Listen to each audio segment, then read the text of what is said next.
Alright, hello everyone, I'm back. It's been not a long time. Thank you for the feedback on the last upload. Now, quick disclaimer, currently I'm at my summer house, so the audio quality might be even worse, and I'm sorry. And I'm trying out a new editing method with the music, so I don't know how that'll turn out. There might not even be music, I don't know yet. But bear with me, it's like a fact now. After summer break, like end of August, audio quality will increase drastically since I will get a new mic, and it'll be better. Just bear with me for a while. But this is an upload this is a what if I'm very excited about. This is what if Deku was the Winter the Winter Soldier, right? What if Deku had green flames? Now, I know some of you are like, oh, green flames are not as cool as black flames or purple flames. I will have to strongly disagree, because I think that green flames are cooler than every other flame except purple flames. But purple flames, yeah, no, just not Deku's theme. So, I mean, come on, you gotta tell me that this is cool. This is lit, like really. But let's begin. So, Deku in this universe, alternative universe, is born with black hair just because. He's also got, actually let me pull up how Deku looks. Yep, Deku looks like this without the scar, but he's got black hair, he's got green eyes, and they're like black all around. And you know, when he's born, something very weird happens. You know, he doesn't cry, he doesn't really move around. You know, at first the doctors thought he was dead, and you know, but then they saw a heartbeat and that he was just looking around. But Deku didn't express much emotions.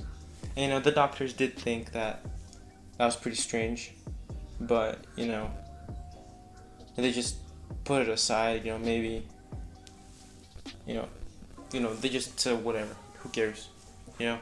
But you know, Inko and Hisashi, after a few days at the hospital, are going back home with Deku when all of a sudden, Truck-kun hits Inko and Hisashi's car, from like the left side, and sends them flying into, how do we call it?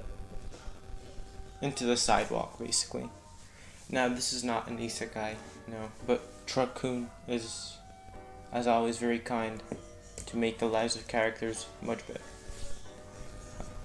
But yeah, you know, when Inko's car hits the sidewalk, you know, there's a man in a mask, like a COVID mask, you know, walking by. You know, he sees what's going on, so he goes towards the car, and you know, he sees Inko out of the window, saying, you know, looking at him. And, you know, so he knelt down, and you know, Inko sees the man, and so you know, she holds out the baby and says, "Please take care of my child. His name is Izuku," and she can't say, she didn't finish his last name, and then she unfortunately passed away along with Hisashi. So yeah, that's kind of sad. But you know, the man takes the child, takes Deku, and you know, he goes somewhere. It's not known. And we cut to a scene in a dark room, and we hear someone say, "Boss, what should we do with this child?" Then the man who was referred to as Boss says, "Despite us being the Yakuza, we can't let an innocent child die." What to do? I know. We will raise this child as our own, and he'll be part of our organization and help us out. What do you say, Kai? And you know, the man named Kai responds, "Yes, very well." And then the man named Boss again says, "Well, I want you to take this little boy in as your little brother. Now go, Kai. You've got a lot of work." The man named Kai nods and goes away. Now we do something I love to do on this channel. It's time skips. Yeah. We cut 4 years later. We see Izuku Chisaki, and we see him just walking around in his room, you know, just laying on his bed, sitting on the floor, doing random things. And something about Deku, you know, he isn't called Deku, I just call him Deku because it's easier to pronounce. But, you know, during this time, he hasn't displayed absolutely any emotions, like no sadness, no happiness, no anger, no frustration, nothing. You know, he's just always got this bored expression on his face. He doesn't have this scar, so no scar, just this. And you know, today's the day when Overhaul is gonna take Deku to. Yeah, if you didn't realize that the man named Kai is Overhaul. Yeah, he's Overhaul. So, you know, Overhaul decides to take Deku to test his quirk, and they go to the quirk doctor. And I'm gonna skip that, but basically what they found out was that Deku's quirk, they decided to call it Green Flames. And, you know, what they told Kai, when they told Overhaul and Deku, is that, well, first of all, this fire is extremely hot. It could even rival people like Endeavor, and even hotter than that maybe with training. But the reason it's green, I actually did a bit of research on this, but I'm not a scientist, so I don't know. So the reason that these flames are green is because that Deku has a large amount of copper particles in his body, and I'm just gonna say that this also gives him immunity to overheating. But the problem with this quirk is that it's extremely uncontrollable. So you need to be very calm in order to control this quirk. And they hypothesize that that's the reason why Deku doesn't really display any emotions. And you know, they hypothesize that, well, since Deku can't overheat, there needs to be some other drawback. They hypothesize that if Deku can't control his quirk properly, it's gonna hurt him. And because he can't physically get hurt, they believe that it's gonna be mentally. So they're hypothesizing that, you know, he's gonna get really bad headaches, like excruciating headaches, if he doesn't control his quirk. And you know, so Overhaul is satisfied. Deku just doesn't care. You know, he doesn't really care about much. So, you know, Overhaul takes Deku back to the Yakuza hideout. And, you know, he tells Deku that, "Alright now, Izuku, you are a tool for the Yakuza. You're a tool to bring more power to the Yakuza. To do that, you're gonna need to train. You're gonna train along with me and a few other members to become stronger, to control your quirk, as well as learn important skills like martial arts and basic survival skills." You know, Deku doesn't care, and you know, Deku isn't a robot. He can think. You know, he understands that. You know, Overhaul doesn't treat Deku like a brother. Yeah, Overhaul treats Deku basically like a tool, like a servant, basically. You know, and we do like a little skip. You know, one day Deku's training, and it's still that same year, so no huge time skip, like maybe a week or two. And you know, one day Deku's training in martial arts along with his quirk. He's trying to combine the two, come up with some cool moves with the guidance of Overhaul. And you know, at the back of his eye, when he's like performing like kickflips in the air, he sees a man, a tall, you know, wide man with like gray hair, and the girl about his age, you know, with a little horn, and white hair as well, standing behind the man. And he also sees how Overhaul grabs Deku by the shirt and brings him with him, and then the Overhaul says, boss, and then he kneels down and also makes Deku kneel down, and Deku looks down because he understands who this is. He's never met the man, but this is the leader of the Yakuza, and the boss then said, "Stand. Is your name Izuku Chisaki?" Deku then stood up, raised his head, and replied, "Yes, sir." And then basically the boss said, "I would like you to meet my granddaughter. Her name is Arie, and she had a quirk called Rewind." And he explains briefly what the quirk can do, and he also says, "Well, she'll be training with you from now on. Kai, I trust you can handle this, right?" Kai nods, but Deku from the back of his eye sees the expression on Overhaul's face, change, but he doesn't really give it much thought since he doesn't really care. And Deku nods to the boss and basically goes back to training. So about 1 minute later, Deku's performing some acrobatic movements in the air, propelling himself with fire. And Deku's strength level at this point, heat level maybe, I'll just say that it's a bit below Todoroki's heat in the sports festival. His flames are super hot. Keep in mind he's just 4.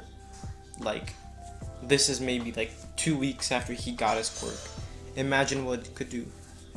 And the doctors, I forgot to say, they theorize that that's not even the full extent of his quirk. They theorize that it can be powered up, it can be boosted somehow. But more on that later. 1 minute later, Arie comes towards Deku and asks in this pitchy girly voice, "What you doing?" It's a very happy and very cheerful tone. Deku hasn't heard that kind of tone in a while, but he doesn't really care, so he ignores her. And Arie,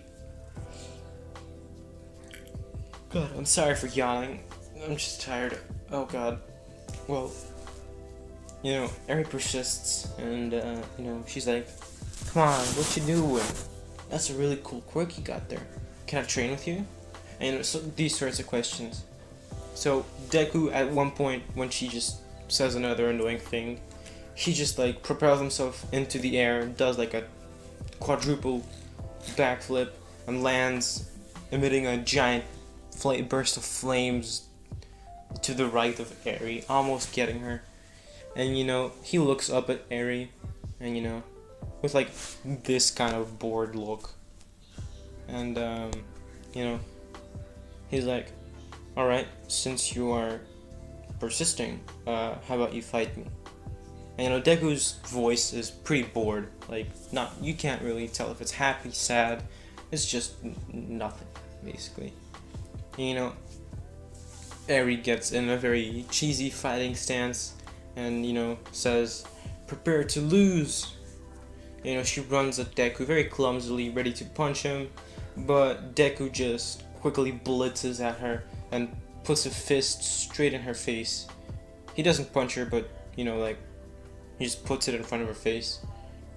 And then he just says "You lose." Arie does fall on her back because she's didn't expect this, but then she stood up immediately and says, "Alright, you win this time, but next time I'll win, and then I'll become the greatest hero." Deku is a bit shocked. He hasn't heard that expression ever. He's like, "You want to become a hero?" But alright. He doesn't really care to question her about the fact that she's the boss's granddaughter and that she should want to be a criminal and stuff. But he doesn't really care about that. So we do another time skip of 1 year. Deku and Arie are both 5 years old. If you didn't realize, Arie is the same age as Deku. You might have already realized where this is going, but no comment on this matter. But Deku and Arie during this 1 year have grown to be pretty close friends. Arie's just so annoying to Deku that he just decided to give up on trying to ignore her, and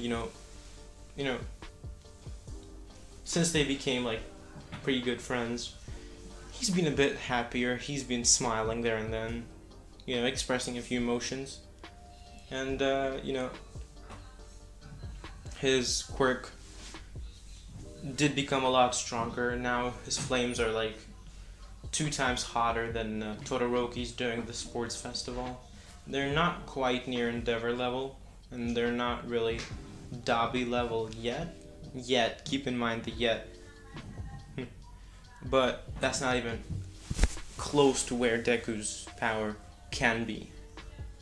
But during this time, Deku and Arie start training every day together, along with Overhaul, some other members of the Yakuza, and Arie can now rewind to about 2 weeks time on non-living objects, and for living objects about 2 days, and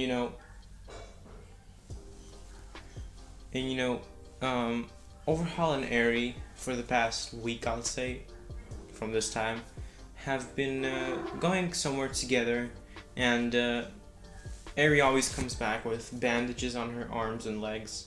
Deku is a bit suspicious of this, but he can't really do anything since Arie just keeps quiet about it. She never tells him what's going on when he asks her about it. So, and then 1 week later from that, the boss went into a sudden coma without any, prior notice, no sickness, nothing. He just straight up went into a coma. Deku ain't dumb, so he knows that, something sussy is going around here. So, he decides to follow Overhaul and Arie one day. And so, when Overhaul and Arie are going into a room, they're going through a hallway, Deku's just quietly following them behind. And they enter a room, a door, and Deku decides to stay, listen to what's going on, and 1 minute later he hears like this is a bit graphic, I think, so if you're very sensitive, skip or just leave.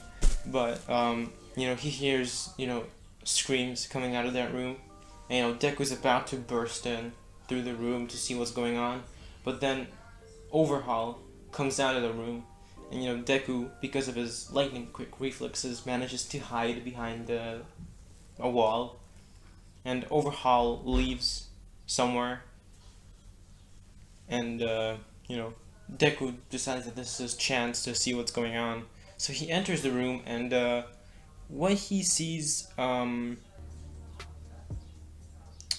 well, it's not the best, you can say. It's not, yeah, he wouldn't like if you saw what was going on. It's a dark room with like chains everywhere, like torture machines, which seem pretty unused, but that's not what terrified him the most. There's like bandages everywhere covered with blood, and there's a chair in the middle of the room, and there's Arie, who is like crying on the chair with her arms and legs tied to the chair, with like tubes in her arms and like needles in her. And Deku is like terrified, but he runs towards Arie, and he immediately took the tubes out, took the needles out, and Arie realized that it's Deku, so she like smiled a bit, but Deku's like, Arie, what's going on? What happened? Come on, tell me. And Arie is like, it's Kai. He's been doing weird experiments with my blood, and he's been taking it and reversing it, overhauling it every day for about 2 weeks now. I didn't want to tell you because I thought you'd get involved. This is the worst case scenario. You have to leave. He's gonna come back. He's too strong. I can't even reverse him. And Deku is like, so it seems that Overhaul has finally shown his true colors. That's when Arie and Deku both hear a voice saying, "Ah, Izuku, to what do we owe the pleasure of seeing you here?" You know, Deku slowly turns around to see Overhaul with a pretty mad look on his face. And, you know, Deku then says, "Overhaul, what the hell? What are you doing here?" Overhaul says, "That should be none of your concern. You're speaking to the leader of the Yakuza. Now, if you would be so kind, Izuku, get out." You know, Deku's getting a bit mad. But, you know, he's like, "Overhaul, you messed up the second you tried to bother Arie. You know, you'll pay." And Overhaul is like, "And how exactly will you make that happen? How you are weak, Izuku. You're just a pathetic child with a little fire quirk. It's nothing compared to mine. But quirks are a disease, and I shall get rid of all of them. And Arie is helping me on that matter. Isn't that right, Arie? You're doing all of this voluntarily." You know, Arie then with a shaking voice says, "Yes." But Deku, you know, brushes that aside and says, "Sherry told me what happened before you came in. Overhaul, we're leaving." You know, then Deku quickly unties Arie,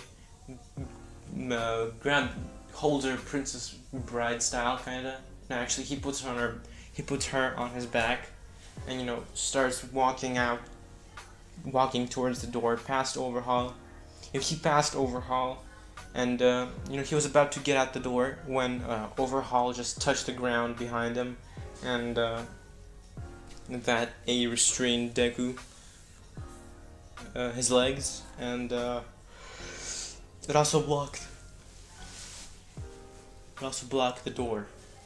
So, you know, Deku turns around with a pretty angry look on his face, and his eyes start glowing.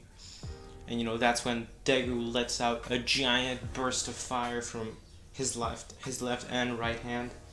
The one burst goes towards Overhaul, who has to overhaul the ground in order to block it. And the other one, a more powerful one, goes towards the blocked door in order to melt the ground that's blocking the door. And that happened.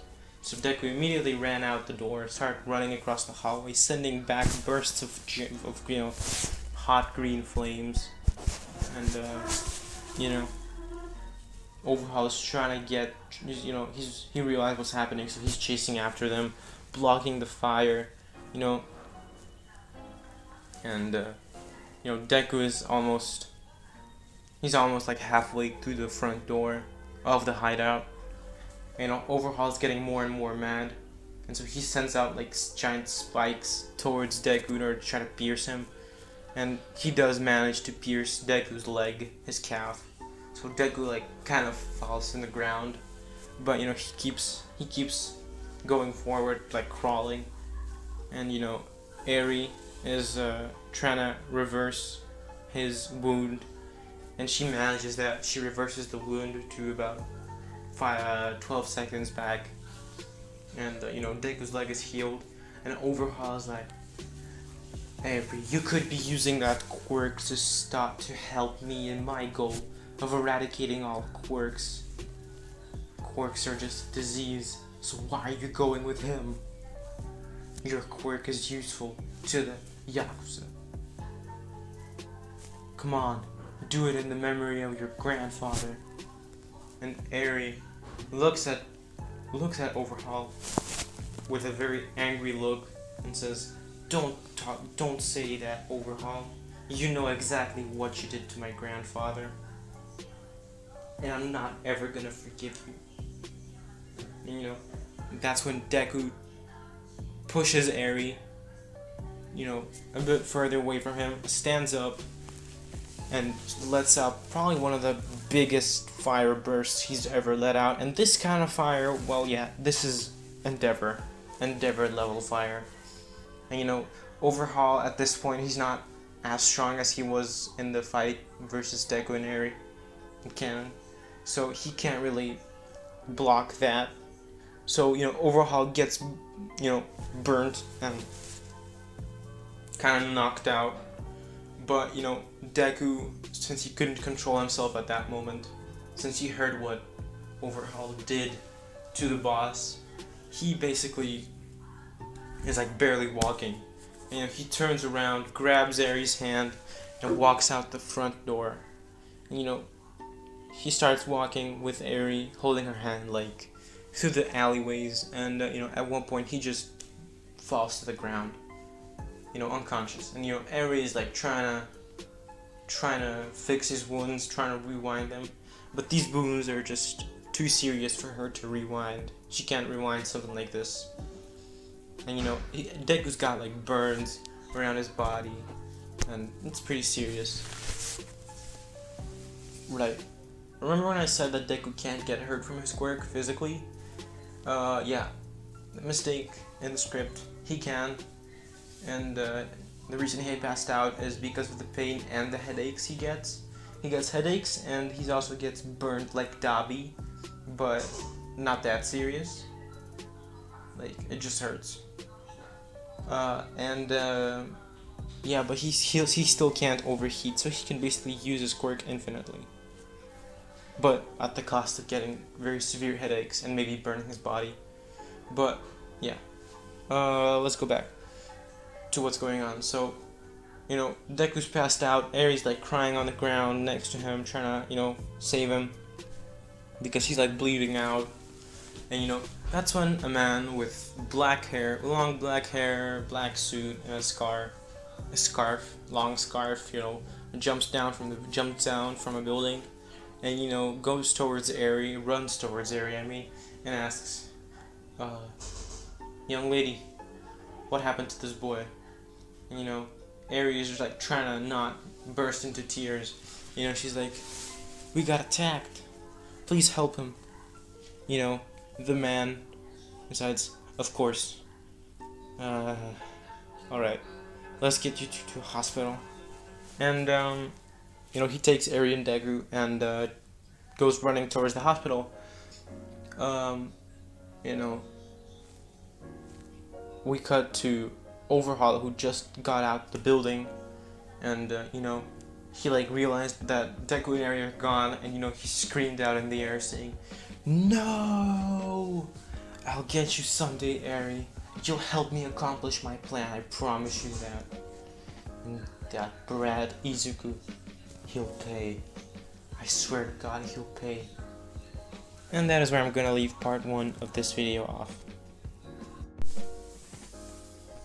Alright, so this is part 2 of the movie. So Deku wakes up in a hospital, and he looks around, but doesn't see Arie anywhere. So first thing he does is that he jumps out of the bed, and he's in his hospital robes, and so he breaks down the door with his foot and just starts running around the hallway, and searching for Arie. His whole body hurts, but he doesn't really care. He's like all bandaged up and stuff, but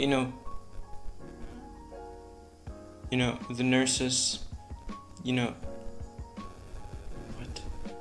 Sorry, something is wrong with my script.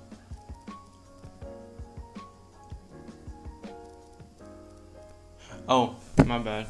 Alright, so, he sees some nurses on the way, and, they do block the way, and, they tell him to stop, to go back to his room, but, he threatens them with like a little flame, which is emitting so much heat that they had to like go back a bit. But Deku, in like a very angry tone, is like, "Where's Arie?" And the nurse, one of the nurses says, "You mean the girl with like a little horn and white hair?" And Deku's like, "Yes, where is she now? Where is she? Tell me now."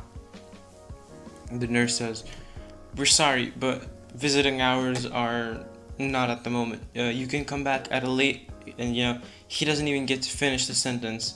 Deku's like, "Don't give me that crap. Where is she? Or do you want to get incinerated?" Damn, my dramatic voice is very bad, but you get the point. So, the nurse starts begging for help, saying like, "No, please, someone help."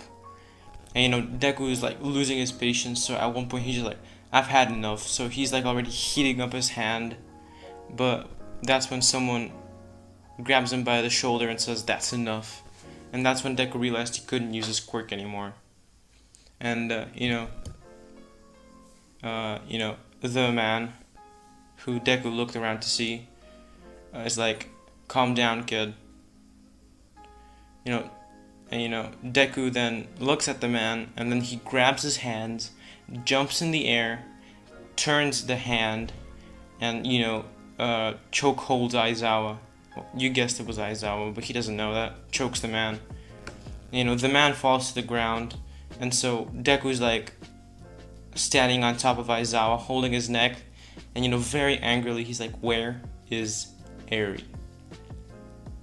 And Aizawa is quite surprised at the level of martial arts this kid is displaying, but he's like, "Alright, kid, first you have to get off me."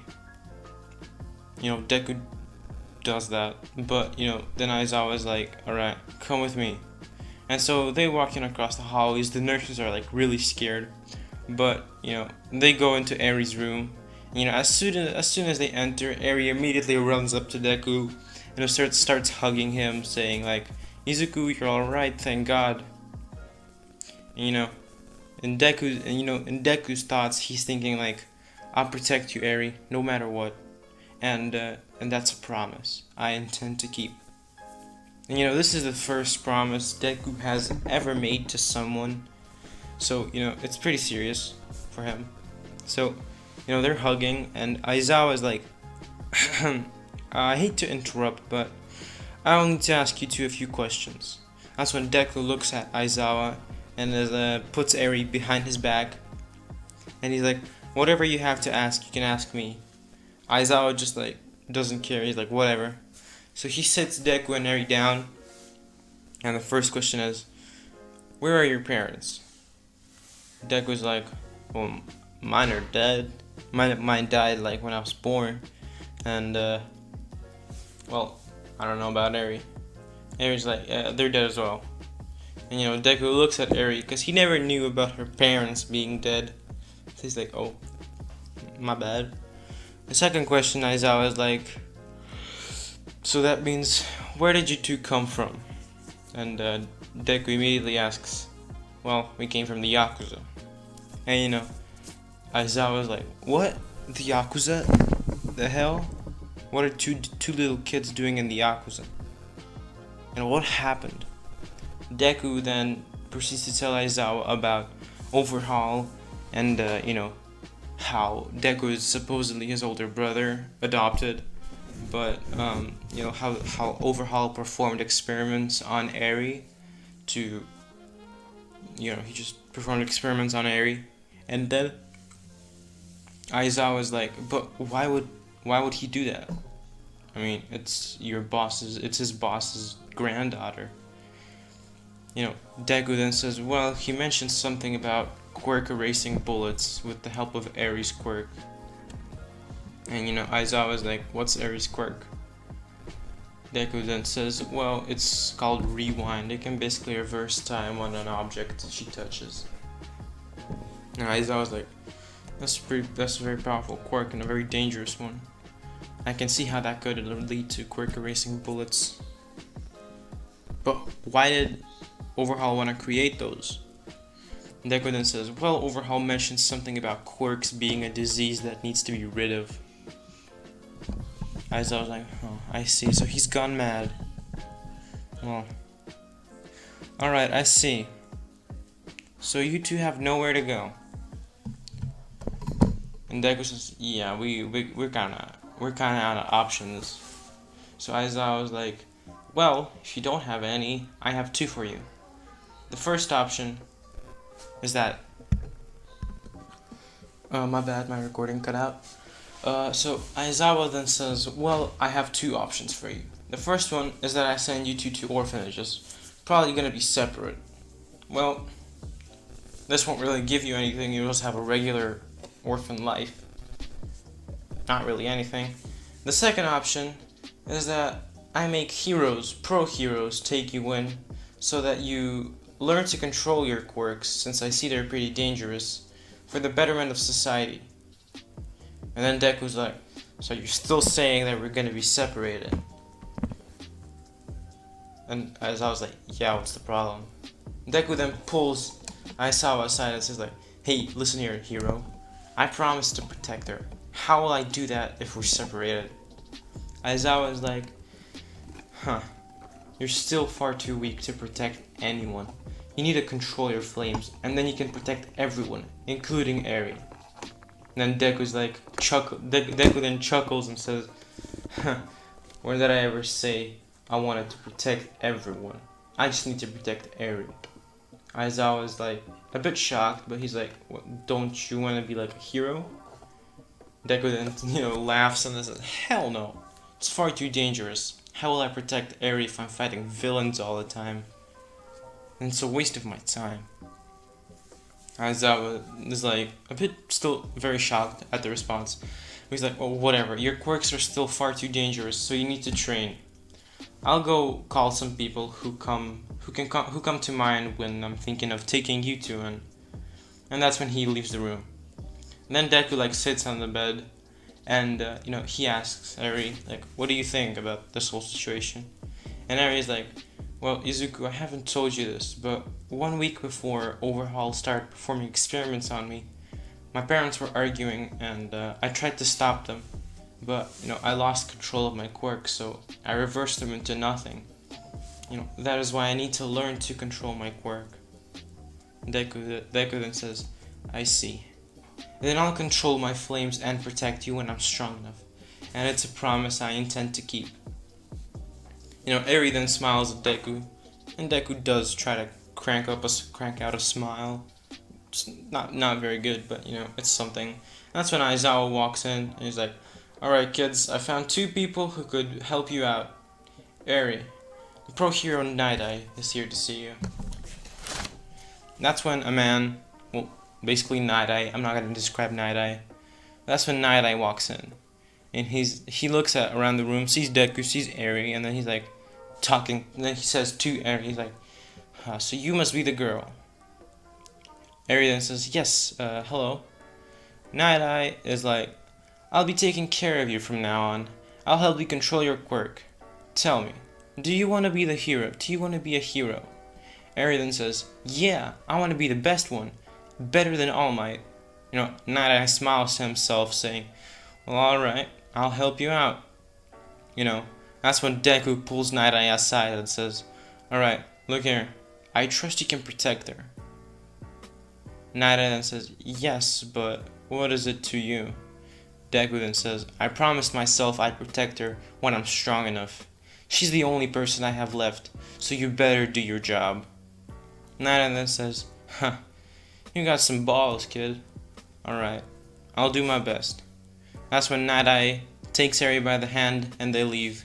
Before they walk out the door, Arie then looks at Izuku and waves, saying, bye Izuku, see you around. Aizawa then looks at Deku and says, well, now it's your turn. You see, a very famous pro hero wants to take you in. And that's when a big large man with red hair and flaming beard walks in. And this man is Endeavor. Deku is not a fan of heroes at all, but he does know who Endeavor is. And so Endeavor is like, so this is the boy? Aizawa is like, yes, this is Izuku. Izuku, what should be your last name? Endeavor is like, well, it's gonna be Todoroki since he's gonna be living with us. That's when Deku immediately stood up and says, no, Didn't you tell me my real name is Izuku Midoriya? If so, then that is what I'll be called. Endeavor couldn't care less, so he's like, whatever, show me your abilities, right here, right now. I need to be sure that you're worth taking in. Deku then grins sadistically and then points his finger at a wall, looks at Endeavor, and he emits a very little burst of green flames. Endeavor is like laughing and he's like, Aizawa, is this what you wanted me to bring here? Is this why you brought me here? And Aizawa was like, come on, look closer. And, that's what Endeavor does, and that's when Deku lets out the little fire burst, and that little fire burst goes into a wall, and how do I say it? Yeah, it explodes the wall, basically a hole straight through the wall. Endeavor is like, that's when Deku says, I was holding back quite a bit. Endeavor is a bit surprised, but he's like, impressive. So why do you have an issue with your quirk? Deku then says, well, if I overuse it, I get burns. Not very severe, but I do get them. And headaches as well, which are pretty bad. Endeavor's like, whatever, come on. So they go to Endeavor's car, and when they sit in, it's a limousine, I'll say. Come on, number 2 hero, come on. That's when Endeavor's like, alright, there are some rules. Number 1, don't talk to anyone in the house. Number 2, don't go out of your room unless you're asked. And 3, don't get in the way. Deku then chuckles, and Endeavor's like, what's so funny, kid? Deku's like, do I look like a person who cares about rules? You're a real piece of shit, aren't you? I can tell just by looking at you. Endeavor's like, you got some balls, kid, don't you? Deku's like, everyone seems to be interested in my balls. You swing the other way, or end up pedo as well? Damn. Endeavor is like, shut up, brat. Your only purpose is to be a punching bag for my child. Degu's like, watch out, cause the roles might reverse soon. I mean, this might not look like a very, very cool scene, but in the script, damn, this looks cool. But, they arrive at Endeavor's house a few minutes later. They go inside, and a woman with white hair greets them. And this woman, kneels down to Deku and says, hello, who might you be? Deku then says, I'm Izuku Midoriya. Nice to meet you. Could you be, by any chance, this shithead's wife? Rei is very shocked. He's like, well, I am his wife. Yeah. Endeavor's like, what did I tell you about not talking to anyone? Deku's like, shut up, old man. I told you I don't give 2 F's about your rules. Now, where's my room, Mr. Flamethrower? Why do I feel like this sounds very cringy? Goddamn. Man, whatever. It is what it is. So, Deku walks upstairs, and, actually, Endeavor is like, upstairs, 3rd room to your left. Now get out of here. Deku then grins at Endeavor and, walks upstairs. And, as he's walking upstairs, he accidentally bumps into a boy with, like, white and red hair. And, the boy falls down. And, he's like, sorry, I didn't mean to. Please don't hit me. Deku stands up and he's like, no, it's fine, man. I didn't mean to. I didn't mean to. I mean, you alright? What do you mean hit you? Who hits you? Is it that shitbag of a dad? The boy's very shocked. He's like, what? You just... How can you call him that? He'll beat you. And who even are you? Deku, he like extends his hand towards the boy and says, I'm Izuku Midoriya. Nice to meet you. I'll be living here from now on. The boy takes Deku's hand and says, I'm Shoto. I'm Shoto Todoroki. And Deku's like, it's nice to meet you. I mean, flamethrower dude did tell me not to talk to anyone, but I don't really care. But Todoroki's like, well, he's gonna punish me. Degu's like, don't worry, he ain't gonna do nothing. Now where's your room, kid? Todoroki then, looks up at Deku and says, "You do realize we're the same age?"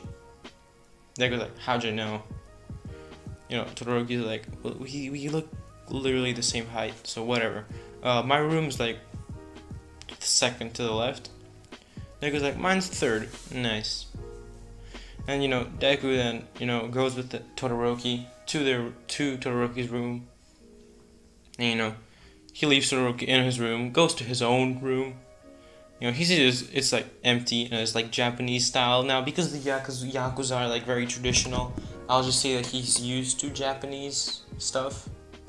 So he's like, okay, better than I expected at least, but whatever. So he goes to sleep because it's like pretty late at night. So next morning, he hears someone knock on the door. He's like, and Deku like stands up very lazily and he's like, "Who is it?" And he sees that it's Endeavor. And Endeavor is like, "How many times do I have to call you, brat? Come on, it's time for training." Deku's like, "Training? You're gonna train me?" Endeavor's like, "Yeah, sure, whatever, come on." Inside Endeavor's head, he's like, "No, I'm not gonna train you. I wouldn't waste my time with a useless brat like you. Your only purpose is to serve as a punching bag for Shoto." Deku feels something fishy about this, so he's like, "Whatever. I'm ready to take it on." So, Deku does realize that Endeavor is the number 2 hero and has a flame quirk. So he's like, "Mr. Flamethrower, I got a question." Endeavor's like, "Whatever. What is it?" So Deku's like, "How do you constantly keep your quirk on? How do you get better control of your flames? Like, you, for example. I mean, you have a beard made out of flames, literally. I think it's too early for me to have a beard." And, Endeavor's like, "Yes, that is true. Well, I have a theory about your quirk. I think that your quirk can evolve, but that's out of the point here. What you should try is put a blindfold around your eyes and try to feel it, and try to feel the heat signatures of the things surrounding you, and learn to move around without that, and constantly use it. I think that will be better control. Why the hell am I telling you this? It's useless for you anyway. You'll still get beat up by Shoto." And Deku's like, smiles. "I don't think I'll be getting beat by anyone." And Endeavor's like, "We'll see." So they walk into the dojo, and Deku sees Todoroki sitting on the floor, and he sees that Shoto has like his face is like red. It's not the burn mark, but his like cheek is red, and he realizes that someone hit Shoto. He's like, "Did you hit your son?" Endeavor's like, "What is it to you?" Deku's like, "I really don't care, but hitting children, nah, ain't the way."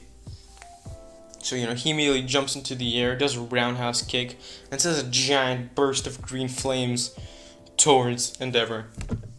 Endeavor is like caught off guard. These flames are hot, like extremely hot. Like, they're very hot.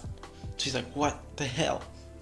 So he jumps back, and Todoroki's like shocked seeing how Deku can use his flames. And Endeavor's like, "You told me you couldn't control your quirk." Deku's like, "Oh, this is just the beginning. I can't control it like too much, I can't overuse it." But whatever. Endeavor's like, "I see you got some spunk, kid. Come on, show me what you've got."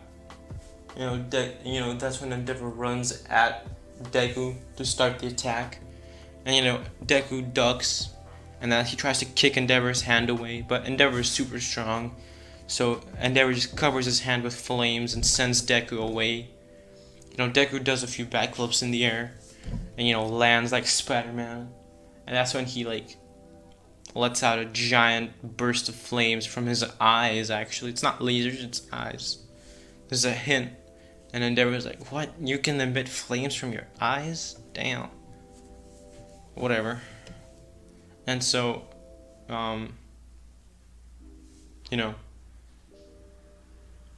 Endeavor Endeavor dodges the flames and, you know, tries to go behind Deku, but Deku just blocks the punch with like a weave. I don't even know what a weave is, but, you know, he gets out the way of the punch and says, "Alright, that's enough, flamethrower. How about you teach us something? Like, for real."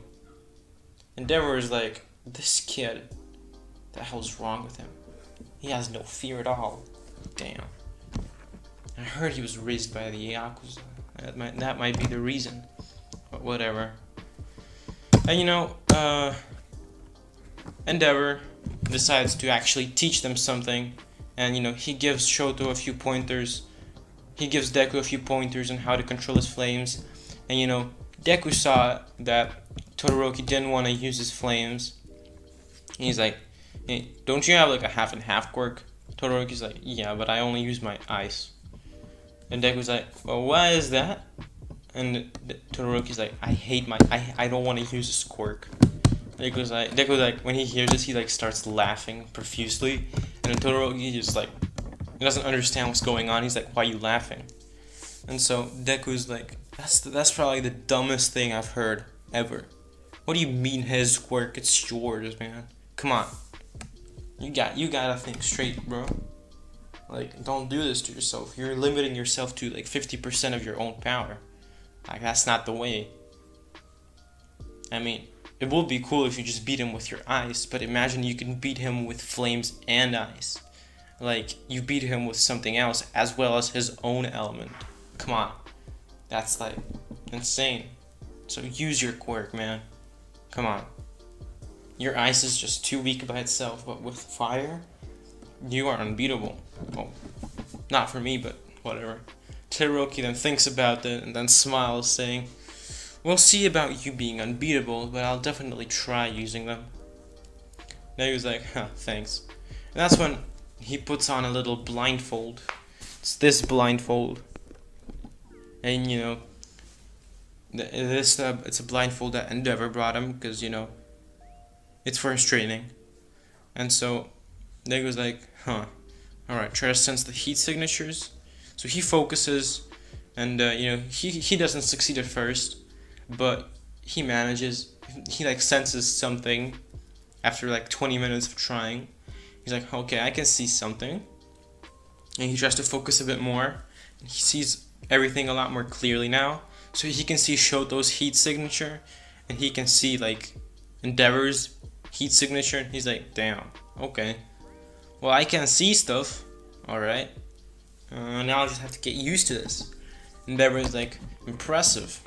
It's hard. It's impossible for me to do that since I can't emit flames from my eyes. Seems that you can. I wonder the possibilities of your quirk." Well, alright. And, you know, we cut to, like, a year. It's been a year since Deku and Todoroki have been training with Endeavor. And Endeavor, yeah, nothing really has changed with Endeavor. Deku still doesn't care about Endeavor. Him and Shoto are grown pretty close. And, you know, Deku's, like, kind of close with Ray. He doesn't really talk to Natsuro and Fuyumi. Toya's already gone.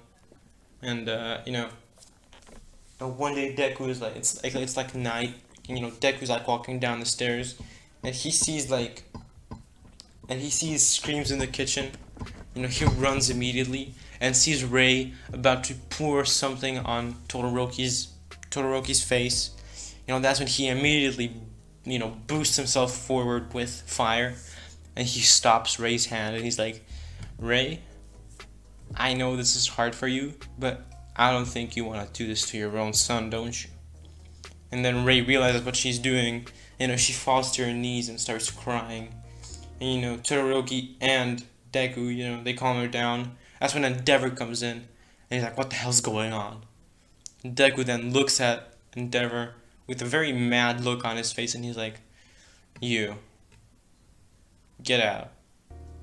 And Endeavor is like, how dare you talk to me in that tone in my own house?" And Deku's like, "I don't care, man. Look at what you did." And Endeavor's like, "What did I do? Come on, tell me." And Deku's like, "Really?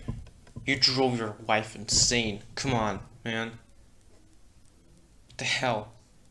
And Endeavor, at that moment, he sees the look in Todoroki's eyes. It's like a very sad and hopeless look.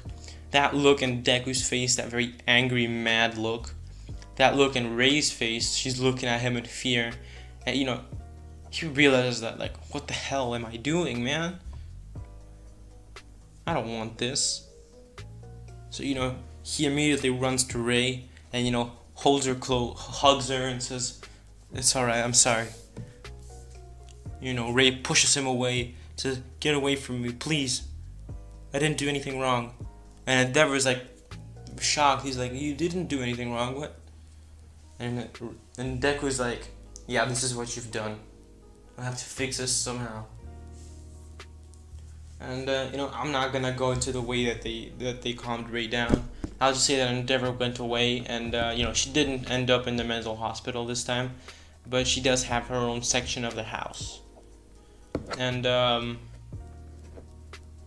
yeah, that's where I'm gonna leave part 2 off. Right, so part 3. So we're gonna do a time skip to the start of the anime.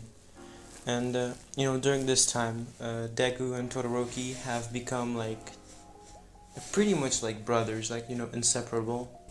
Not like that, but you get it.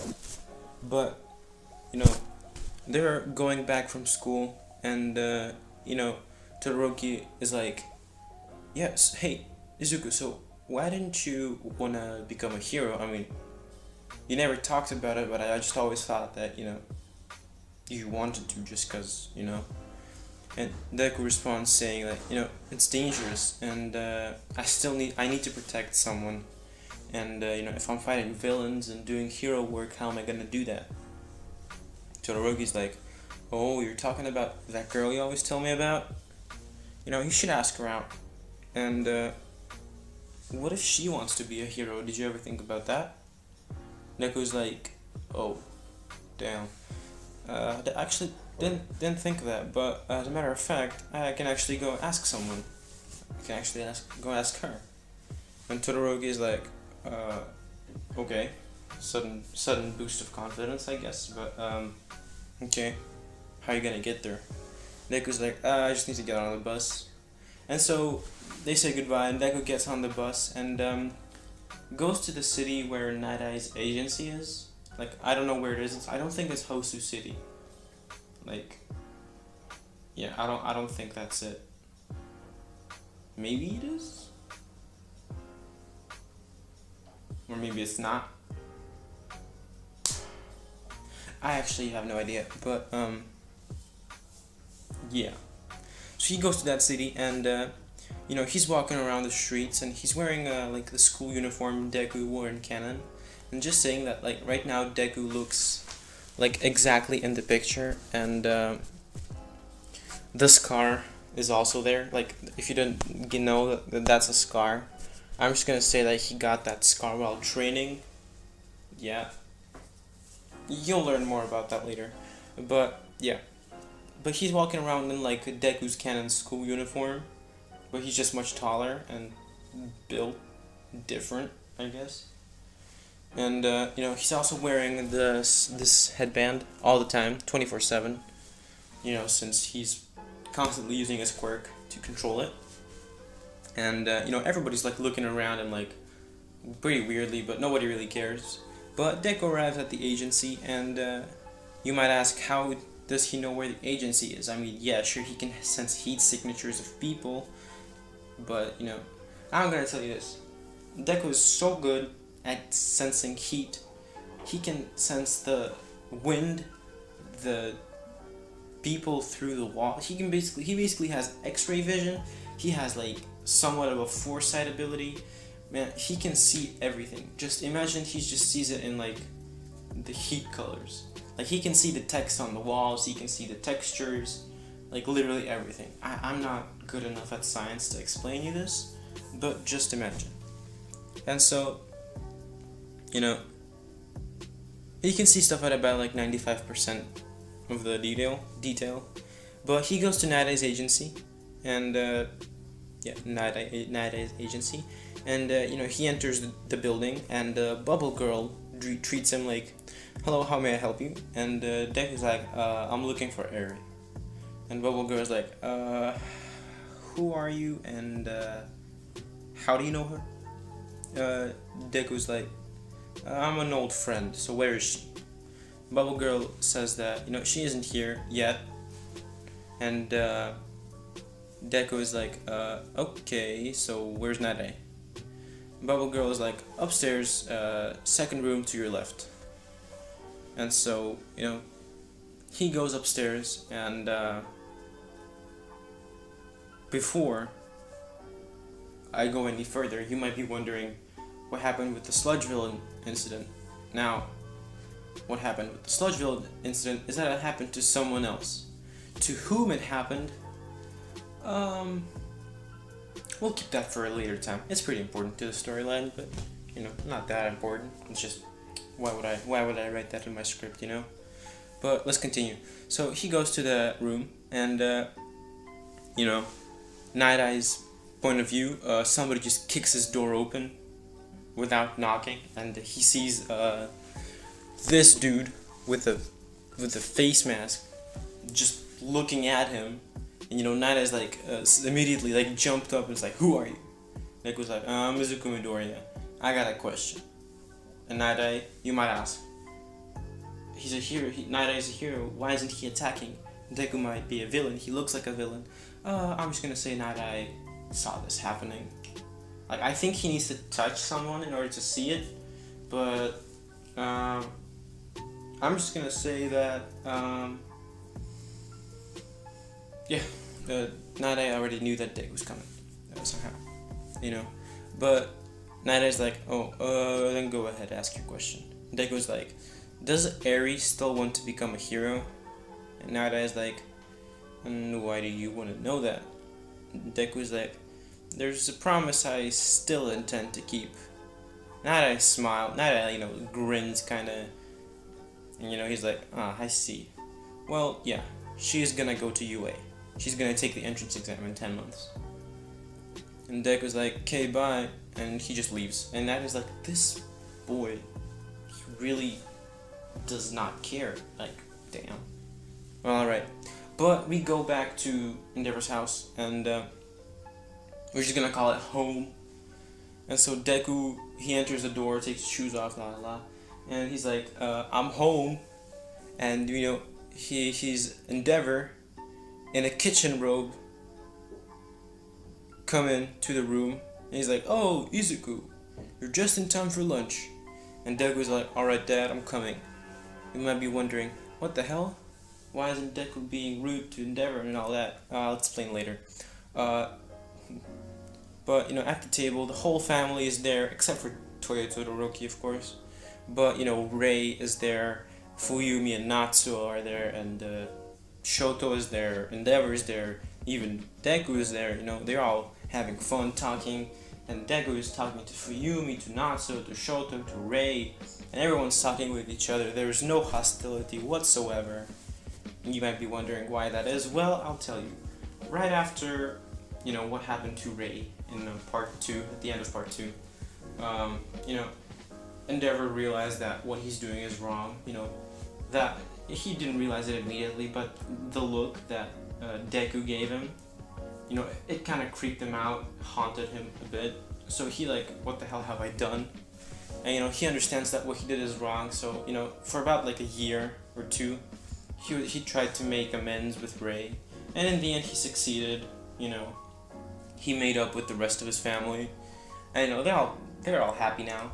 But at one point Deku was like, so everyone, I got an announcement to make.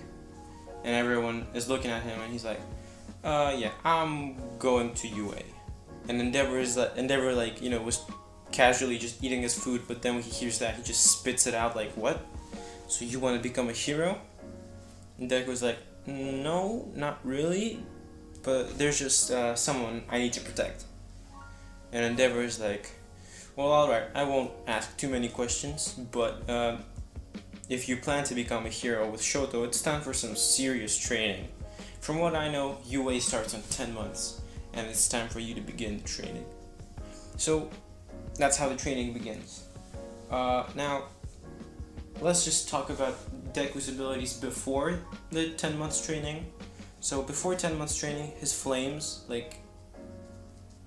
are right now, they are at a bit below Endeavor level, but they're easily way above Todoroki's level.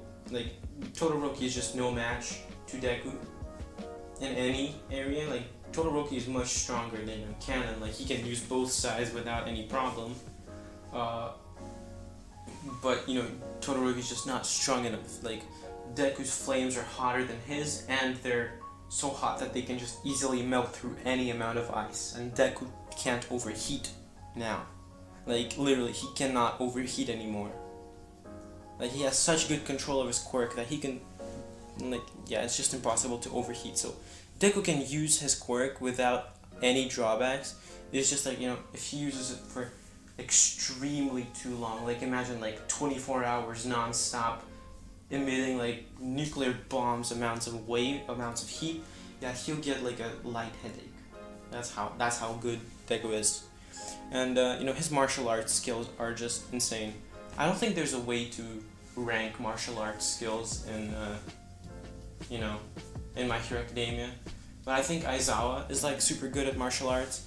Yeah, let's just say that Deku can go toe-to-toe with Aizawa in martial arts training, But I'm gonna skip over the 10 months training because, I'm not gonna describe that, but he trained with Endeavor and Todoroki. Endeavor trained the both of them. And after the 10 months training, his flames are literally Endeavor level. Like Todoroki is even further away. And you might be thinking what the hell is Todoroki doing? Todoroki is doing the best he can. Todoroki is much stronger than Canon. Todoroki does know that it's gonna be very hard to catch up to Deku, but he's trying every day. And Deku is helping him, And martial arts, Deku is just if he was super good before, now he's ultra good.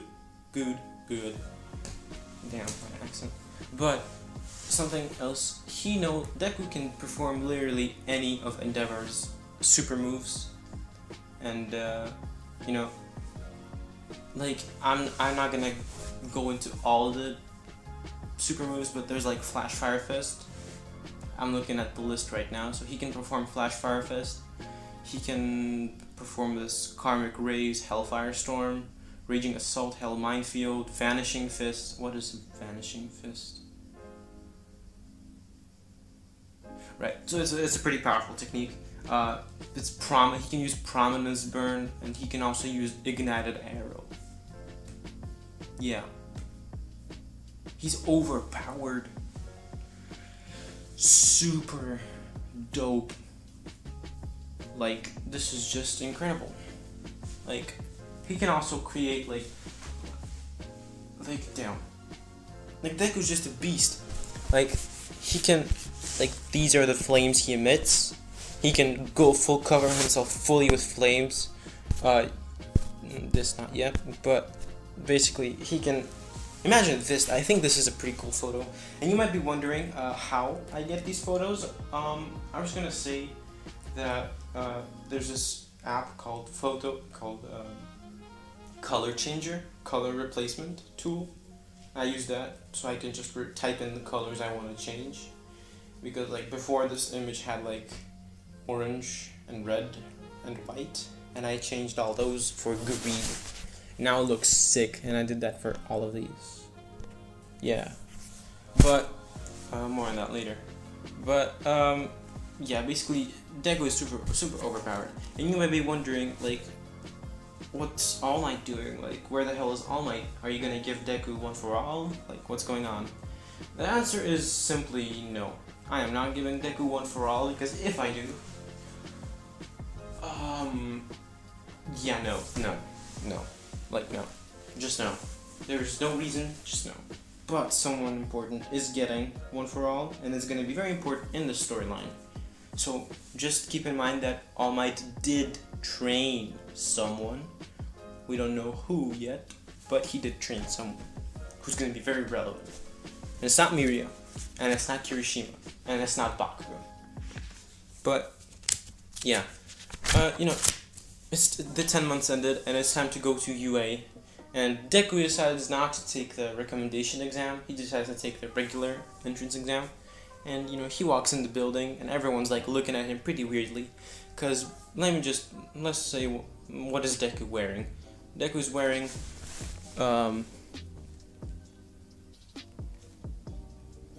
what is he wearing? I'm just gonna say that he's wearing like a regular.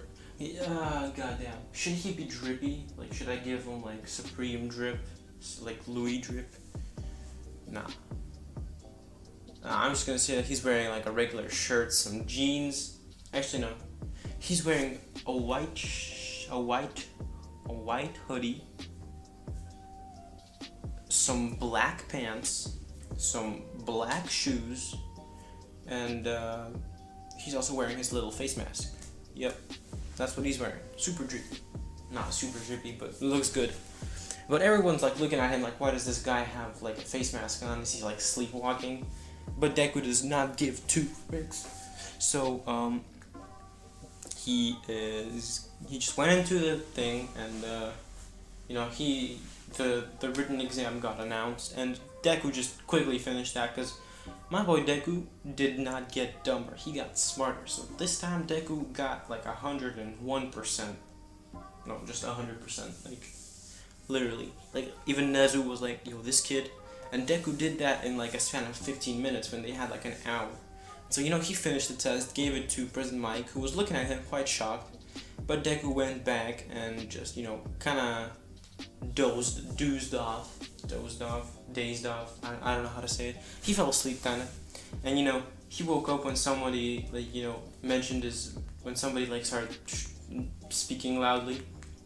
And, Deku, like, wakes up and sees through his mask like a kid with like blue hair pointing at him and saying, why the hell is this boy sleeping during this important event? I thought we all wanted to be heroes. Deku immediately stands up and says, shut up, bro, just like get off my case, man. Ida just like shuts up. Like, Deku's authority is like just insane. Like, it's just incredible. Oh, also tell me in the comments some ideas you would want in the future.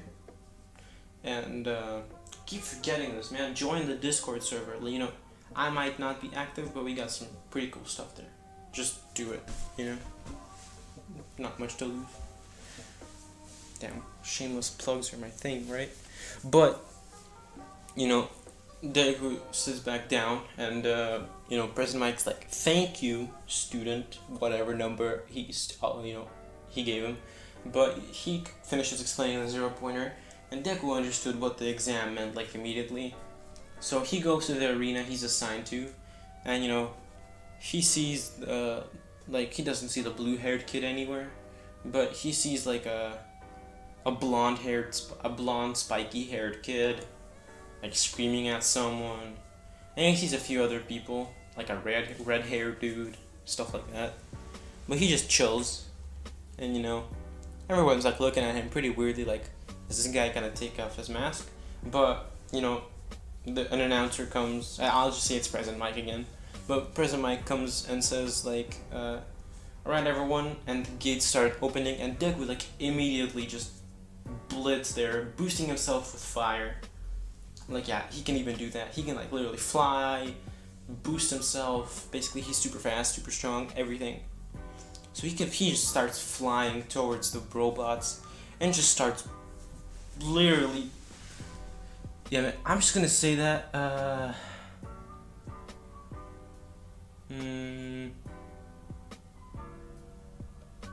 Yeah, man, this man just keeps on like spamming flash fire fists and ignited arrows everywhere. So basically, in a span of 10 minutes, my boy literally got 250 points. Like, literally. And, people are like watching, like, what the hell? Like, we don't get any robots. And the blonde-haired kid is like super mad, but he can't really do anything about it. But, Nezu in his little room is like smiling, so he's like, it's time to unleash Kraken. Unleash the Kraken. And yeah, basically the 0-pointer gets released and the ground starts shaking. And you know, Deku is like looking at this and he's like, oh yeah, no, not dealing with this, it's a 0-pointer, it's useless. But then I'm just gonna say he sees some random dude. Or actually, I'm just gonna say that he sees the animal dude from class 1A, the dude who can control animals. Like, I don't even know why he's in 1A, but yeah, let's just say he sees that dude being trapped under the rubble. So he immediately like goes down there. Like, Deku still has some hero instincts, so he's like, yeah man, I'm not a total jerk, so I'm just gonna help out this once. So Deku just immediately flies down there, picks up the rubble because he's super strong and he can boost his strength with his flames. And you know, he just throws the rubble away, picks up the kid, and you know, kind of quickly flies away. Yeah, but then he's like, oh, man, I'm kind of bored. This exam was pretty whack. So you know what Deku does? Yeah, you probably guessed it. Deku like immediately just goes back, flies into the air, and you know, my boy just unleashes the biggest prominence burn you can imagine. Like, this thing literally just blew off half of the 0-pointer. Like, my man was just like screaming. I wanna say, you know. 1 second. Right, so my recording cut out, my bad. But yeah, Deku just literally just sends a giant beam of green constant, just a laser, literally a laser beam at the 0-pointer, which blows off half the 0-pointer, and everyone's like shocked. Like, Nezu just drops his coffee that he was Nezu just drops his cheese, man. Like, if Nezu just drops his cheese, man, this is just insane. But you know, Deku just flies down and just casually just walks out the arena. And, you know, everyone's, like, super quiet. But we cut to the first day of school. And, you know, Deku, along with Todoroki, oh my god, what the hell? But, you know, they enter the class. But, you know, the first thing Deku notices is that he sees that blonde kid he saw at the entrance exam pushing a girl with a horn and white hair. And he hears the boy say, "What did I say about you being a hero, you useless time freak? You damn unicorn. You should just give up." And before the boy can continue, Deku literally just appears in front of the boy and just grabs the boy by his neck with one arm, lifts him into the air, and, you know, he says in like the menacing tone, "No, you say something to her one more time, and I swear to God, I will make you wish you were never born." And, you know, that's when he throws Bakugo to the floor and, you know, spits on Bakugo's face, kinda, you know, looking at it from above. But, you know, then he turned at Arie, and Arie's like, "Who are you?" And Deku is like, "Ha, you don't even recognize me, Arie?" And then he takes off the mask, and Arie's like, "Izuku, is that really you?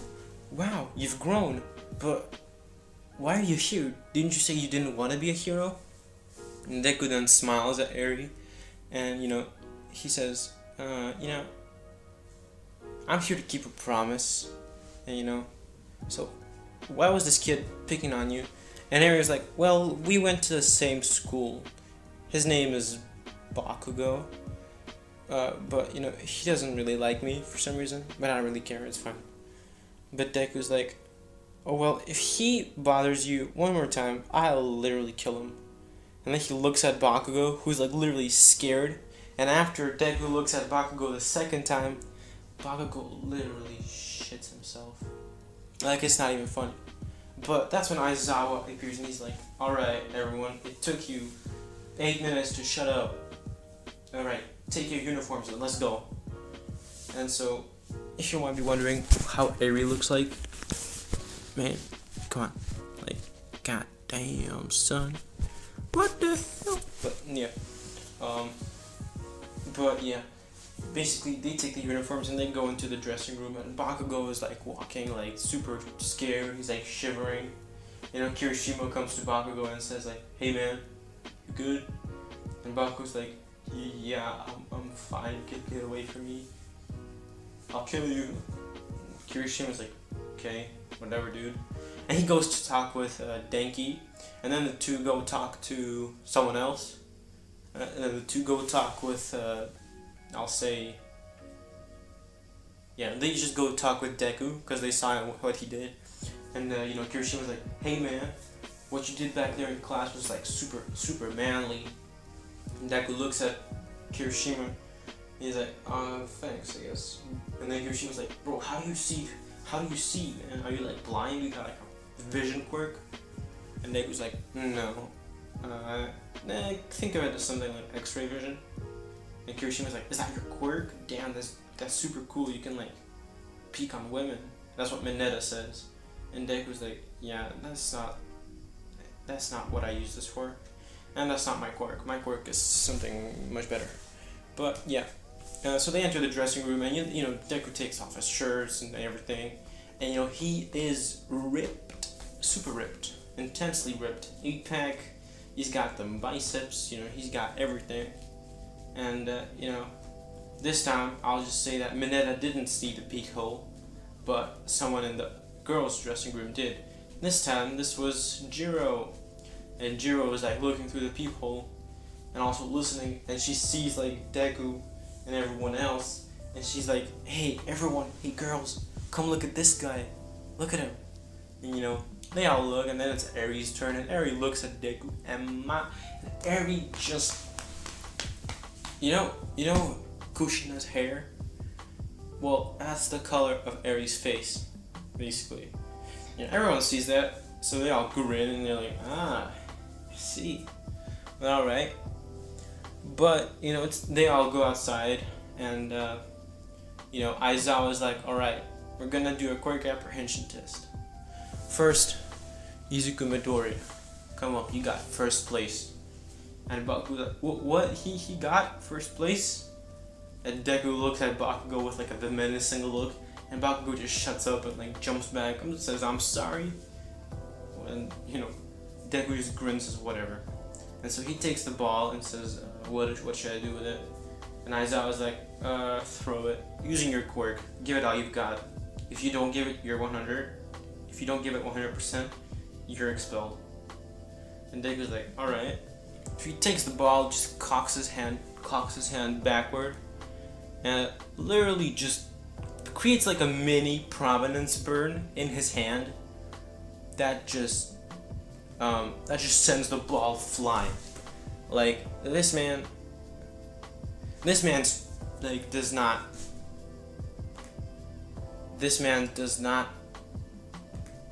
hold back. Like he just sends the ball flying. I'm just give him. How much should I give Deku on the ball throw?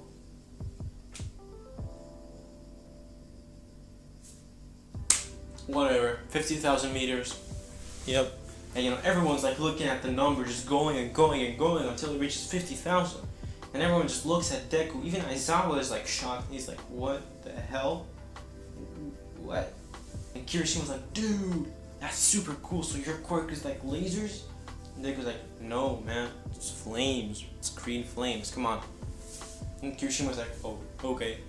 And so then it's Todoroki's come on.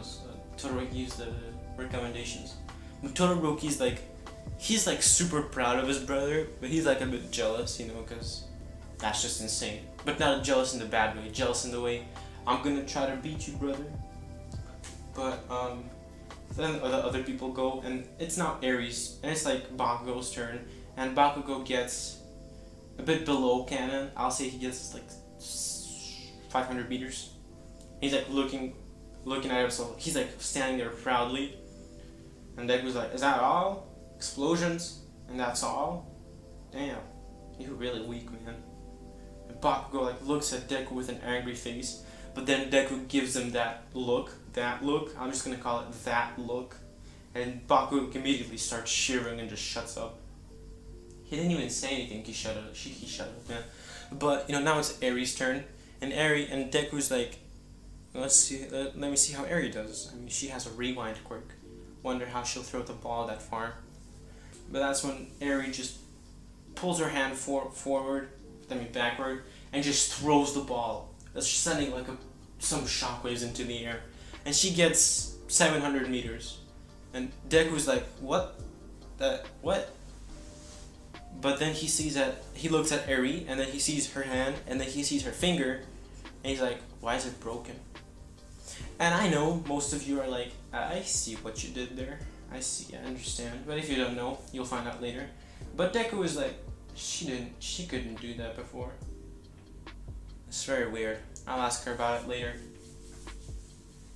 And, the other exams, Deku either places first or, like, in the top 3. I mean, speed, he beats Ida. Like, he can just propel himself forward. Grip strength, no, the hand dude unfortunately beats him. But Deku's second. Side to side, Deku's first.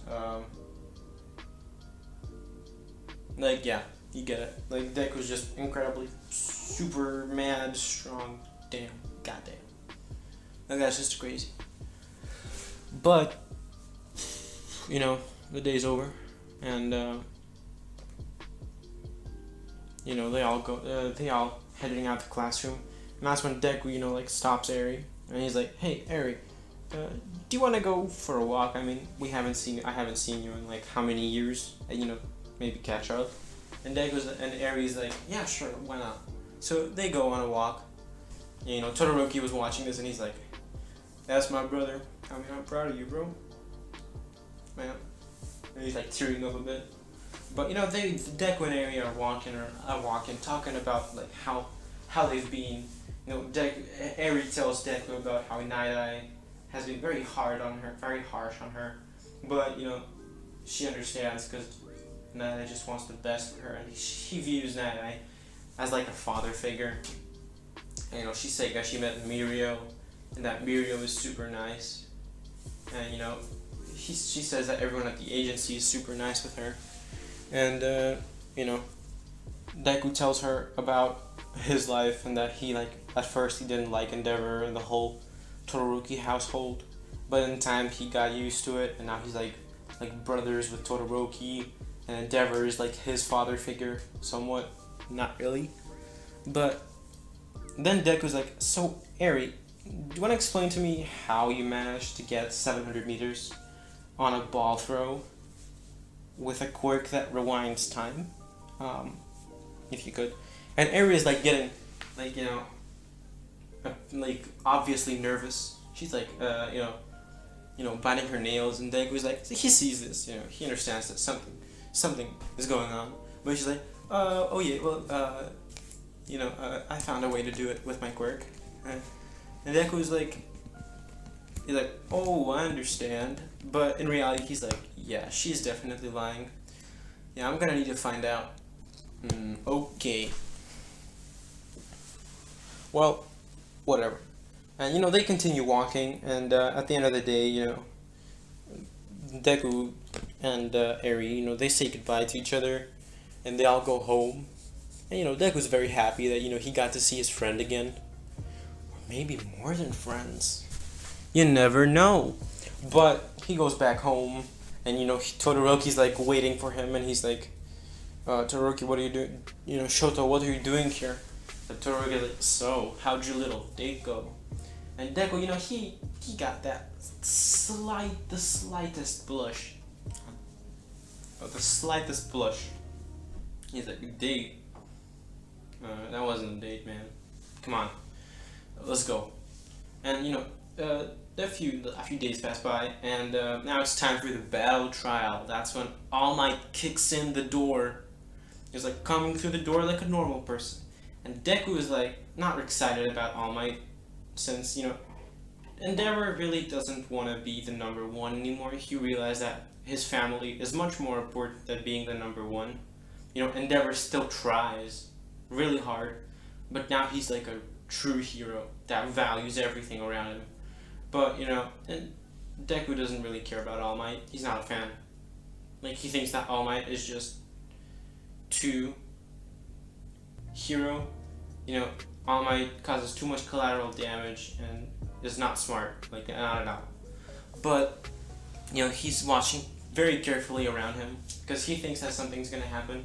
And he looks at Arie when All Might walks in, and he sees that everyone around him is like fanboying and fangirling over All Might, but he sees that Arie is like not really acting. Like, he sees that Arie is like faking the excitement. So he's like, okay, it's weird. I think I remember her being like pretty big fan of All Might. What could this mean? But, you know, All Might is like, hello everyone, it's time, it's time we do a little battle trial, but first, you gotta put on your hero costumes, because the clothes make the pros. And, they get all their suits and they go to the dressing room and they all walk out, and, everyone's like looking around. But then everyone sees this. This is Deku's suit, an all black suit with his mask and everything.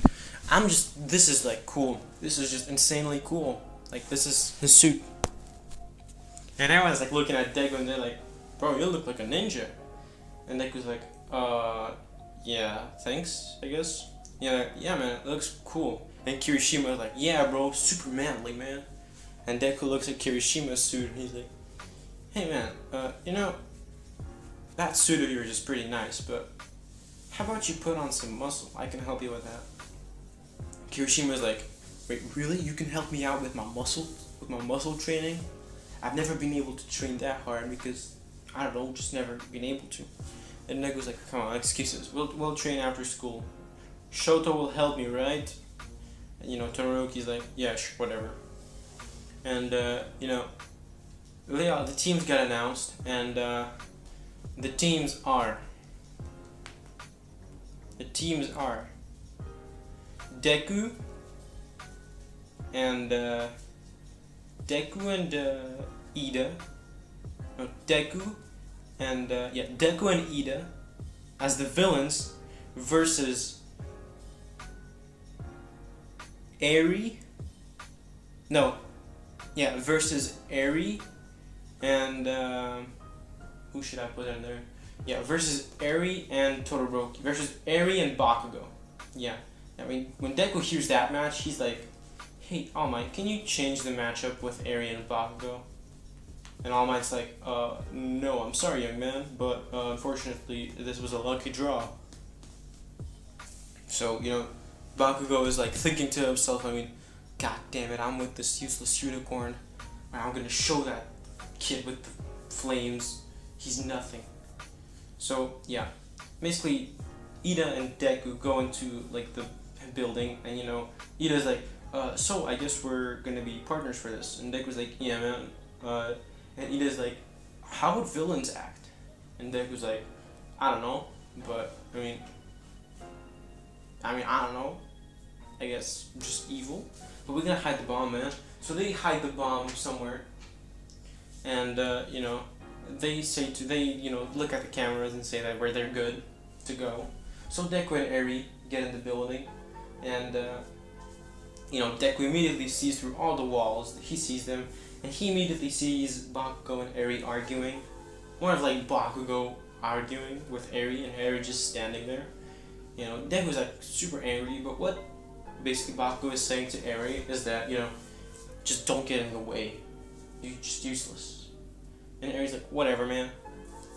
And so they go in, and Deku is like, hey, Ida, you mind protecting the bomb? I got a few scores to settle with that blonde kid. And Ida's like, alright, I think that could be a good strategy. You go attack and I go guard. And Nebi's like, yeah, man, good luck. So he goes out the door and starts walking towards Bakugo, and he sees that Arie wandered off somewhere. So he goes to Bakugo, and he sees Bakugo, and Bakugo is like a bit scared, but he's like pulled himself together, and is like, I'll kill you! And so he just blitzes towards Deku, but Deku does not care. Deku just creates like uses the Vanishing Fist on my boy, on Bakugo. I don't know what the Vanishing Fist is. It just says it's one of Endeavor's moves. I think he used it in... Yeah, oh yeah, Endeavor used it in the Liberation arc. But yeah, basically, I'm just gonna say that it's a fist that disappears, right? That you can't really see. And so he uses that on Bakugo. And this basically blows out of basically takes all of the oxygen out of Bakugo's lungs. So Bakugo just falls on the floor unconscious. And All Might's like, what? That kind of power? But doesn't that kid have a fire quirk? And Todoroki comes up to All Might and says, yeah, that guy's my brother. He's incredibly strong. Maybe like on par with my father. And All Might's like, what? He's as strong as Endeavor? Maybe even stronger, but in time. And All Might's like, well, whatever. Well, that's pretty cool. But that's when Arie jumps from behind Deku and tries to punch him. And that punch is very, very fast. Like, it's boosted with some sort of strange power, which we don't know anything about. Deku does manage to dodge it, but barely. And he's like, Arie, nice to see you. I see that your rewind quirk is helping you out, hey. And Arie's getting increasingly nervous since, Deku managed to dodge her first punch. So, she touches the ground and she reverses some of the damage in there to clear the way. And so she sees that she can't really rewind Bakugo's injuries since he's on the other side of the room. But, she blitzes towards Deku and, trying to land a punch. But, she misses again and Deku just grabs her by the hand and, slams her gently into the wall. Can you slam someone into the wall but gently?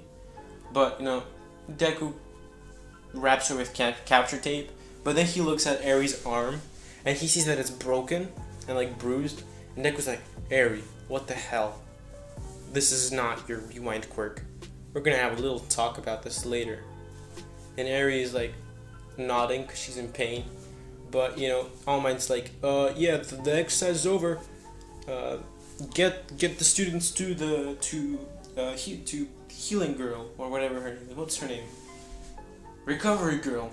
Yeah, so Deku goes to Recovery Girl and puts Arie on the bed, and the Recovery Girl comes in and says, what happened to her? Did you break her arm? Was it you? How dare you hit ladies? How dare you hit women? And Deku's like, yeah, it wasn't me. It was her quirk. But whatever. Can you heal her? And Recovery Girl's like, yes, of course I can heal her. But, she does that, and basically, Arie wakes up. Well, she was awake, but he's like, thanks, Recovery Girl. Thanks, Izuku, for bringing me here. And Izuku was like, yeah, Recovery Girl, can you give us a moment? And Recovery was like, sure. So she walks out, and Deku then, leans across the wall, leans on the wall, and is like, Arie, do you mind explaining to me, telling me the truth about your power? And Arie's like, I told you it's a quirk. And that's when All Might comes in. It's like, young Arie, how are you doing? What? And he sees Izuku, he sees Deku, and Deku's like, All Might, young Arie?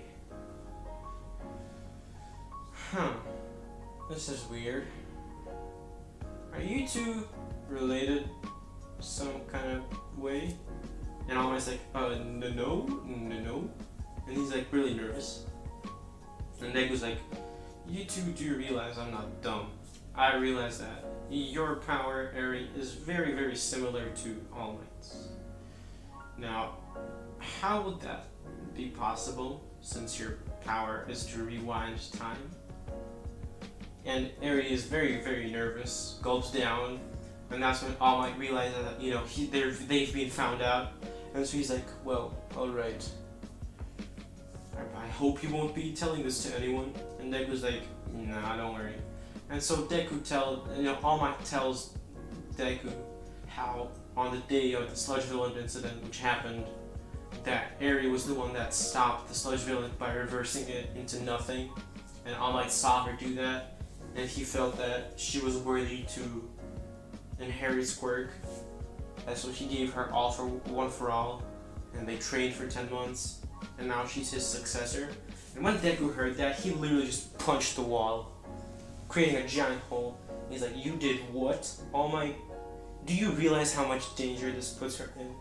And All Might's like, well, yeah, but she's got my quirk. I mean, isn't that cool?" They was like, "Yes, it's cool, but god damn it. She's in so much danger right now. Man, the hell. She'll be the target of multiple villains if anyone finds out." And All Might's like, "But how will they find out?" And, Deku was like, "Look, I can see that injury, and I can tell that you won't be in the hero business for much longer. And if that one-for-all dude knows that you have a successor, he's gonna be after Arie. And I don't need that." And Arie's like, Izuku, it's fine. I can protect myself." And Deku's like, "These are villains we're talking about. They're not just some sort of thugs." And Deku's like, whatever. Man, this is troublesome. But very well. I'll leave you two at it. And that's when Deku exits the room, pretty angry, but he understands that it wasn't in his control. He understands that Arie always wanted to be a good hero, so he vows to himself that he'll become even stronger and he'll protect her. And so it's been a few weeks, and it's time for the Aizawa comes in the room and is like, "Everyone gather your things, it's time for the USJ." And they're on the bus, and Deku is sitting with Arie, and they're talking about stuff, and that's when Tsuyu, I don't like Tsuyu, she's pretty annoying, but she's like, "Guys, who do you think is the strongest in our class?" And everyone's like, it's me, but then Kirishima's like, "I mean, guys, isn't it obvious? I think it's Izuku, I think it's Midoriya, right?" And he's like super manly, and Deku's like, "Thanks, I guess." By the way, Deku and Kirishima, as well as Todoroki, have been going to the gym, working out. Deku has been showing Kirishima some pretty good muscle gaining exercises, so Kirishima's a bit more ripped, so he looks pretty dope in his suit, and not like couch potato. But but I'm gonna skip over that. So they go out, and Deku immediately sees through his X-ray vision a bunch of heat signatures in the gym, in the USJ. And he's like, "Hey, Aizawa, I think we're not gonna be alone in the USJ. There's a bunch of people hiding behind boulders and under the water, in the mountains, everywhere in the buildings." And Aizawa's like, "Oh, what do you mean?" And Deku's like, "I think this might be a villain attack. What should we do?" And Aizawa's like, "Yeah, we should get back." But before he can say that, Kurogiri appears, and he teleports them all in. Before they could even enter the USJ, man, Kurogiri just knew. So, now they're all separated, and Deku is with Tsuyu and Mineta, but, they're falling down into the water zone. But Deku just immediately grabs Tsuyu and Mineta in the air and just propels himself forward with flames. So they go flying towards the center, and Deku puts Tsuyu and Asui, puts Tsuyu and Mineta into a safe place and goes to help Aizawa with the villains. And Aizawa sees that Deku's coming, and he's like, "Midoriya, jetpack! These are real villains, it's dangerous." And Deku's like, "Man, I was raised by Endeavor, what the hell? I can do this." And Aizawa sees that he has no choice because he's gonna get overwhelmed by villains. So they are like fighting back to back with like the villains. And but it's like happening. Deku's just like flash fire fisting the villains. What the hell? That sounds really wrong, but he's using like some ultimate moves like mini prominence burns, like just, man, there's pretty much incapacitating villains, like not killing them because he realizes he can't kill villains. So he's just like injuring them very, very badly, burning them almost to crisp, not really, almost killing them. He's injuring them enough so that they won't ever do anything bad again, kinda. So yeah, I mean, Aizawa sees it, but he's like, I mean, okay, whatever. But, you know, they're fighting, and at one point, the Nomu appears. And, you know, Deku sees the Nomu from afar, and he sees Shingaraki, and, Shingaraki tells the Nomu, like, go take care of those two Nomu. And, you know, the Nomu quickly runs towards Aizawa and tries to punch him, but Deku gets in the way because Aizawa didn't see. And, you know, Deku gets sent flying back, like, pretty badly. Like, this thing hurt. But, you know, Deku, and, you know, that's when the Nomu, you know, tried to punch Aizawa as well, who saw what happened, but didn't have enough time to react. So Aizawa was sent a bit back. But Aizawa was still standing, since the punch wasn't that bad. So he started running at the Nomu, trying to cancel its quirks, but he couldn't really do anything to it. But at one point, the Nomu just gut punches Aizawa, and Aizawa falls to the floor. And that's when Arie jumps in, tries to punch the Nomu. But, you know, Arie just wasn't fast enough, so the Nomu just grabbed her by the neck and held her up and started, like, screeching. And he started, like, squeezing Arie's neck. But that's when Deku, who saw what happened, his blood started boiling. Like, man, this man's going insane. So Deku just stood up and stomped his leg on the floor. And that's when a bunch of green lava emerged from the ground. Yes, everyone, Deku is going to have not only fire abilities, but also lava abilities, and something else in the future, which isn't very impressive, but still cool. But guys, I don't know if you realize this, but I think green lava looks insane. Like, this thing just looks nice. So, yeah, like, this comes out the ground and goes towards the Nomu, and it covers the Nomu fully, and the Nomu lets go of Arie, and, you know, the Nomu is just covered with green lava. Kind of imagine this, but this is gonna be in the future. But he's kind of like in this kind of shell. He can't move, like the lava is that dense. And the Nomu is like screaming and all that. And you know, Shigaraki's like, what the hell? What? And that's when, you know, Deku stands up and starts running towards Arie. And he checks if she's okay. He sees that she's pretty much fine. And, you know, Arie's looking at Deku and then looks at the lava. He's just like, Izuku, thanks. And then she passes out, because why not? So Deku then looks at the Nomu through his mask, and he has like this killing intent. But before Deku can do anything, All Might appears and does the Canon thing, just sends the Nomu flying away.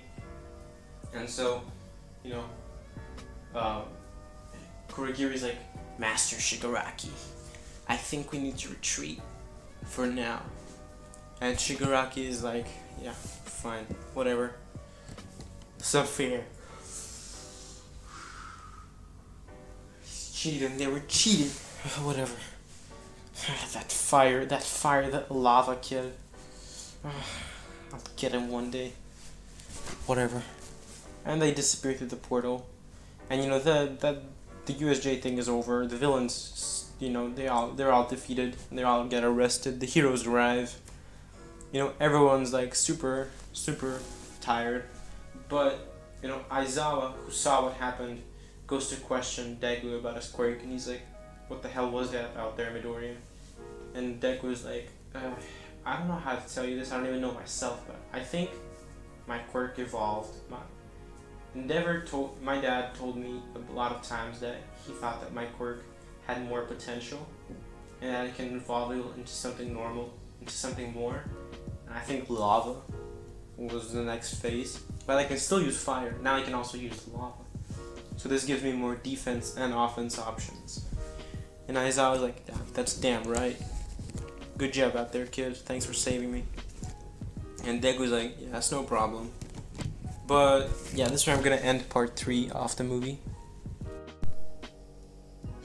Alright, this is part 4, everyone. Quick disclaimer, if you hear a weird, like, humming noise, it's the apartment above me, so, like, I can't really do anything about that, so my bad. But, let's continue. So, you know, they come back to school after, like, 2 weeks of rest from the USJ. Actually, before they do that, yeah, they do that. And then Aizawa announces the sports festival. So he's like, everyone, train a bit for the sports festival. You're gonna need it, So everyone goes home, and Deku, how do I say it? He walks Arie home. They're talking. They're getting a bit close, I mean, my boy Deku.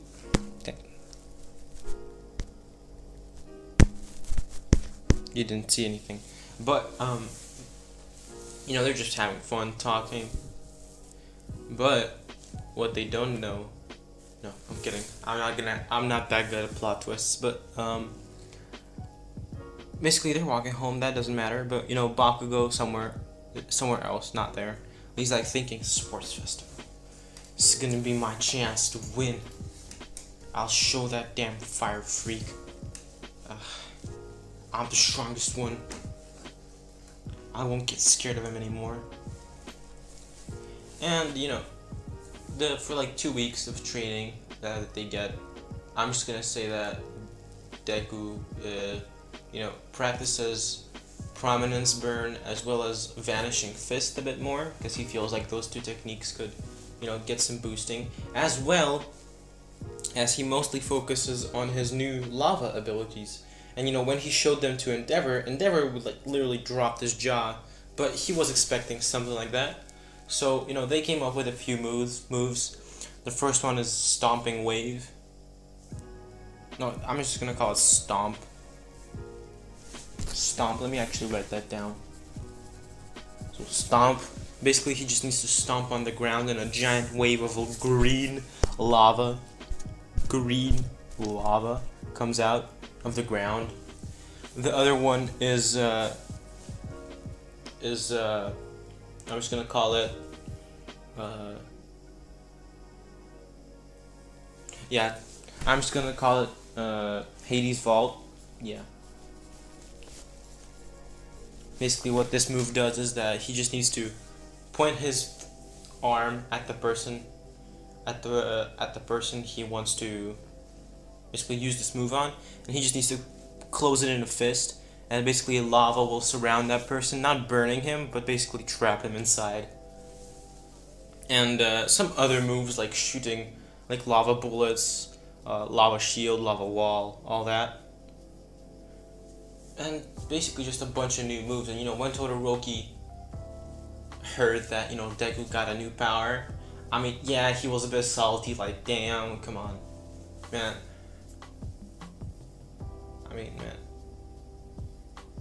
Todoroki is like, what the hell? He just keeps getting more powerful. But Todoroki doesn't slack off on his training. He is practicing to emit more ice, more fire, use the moves together. He actually can use steam now, so more controls steam. Basically combining the two of his moves. He's pretty powerful. But, I'll just say 2 weeks pass and, they're all ready. So they all go to the UA, basically. And it's time for the first round, basically. Midnight explains the thing. It's the same thing again.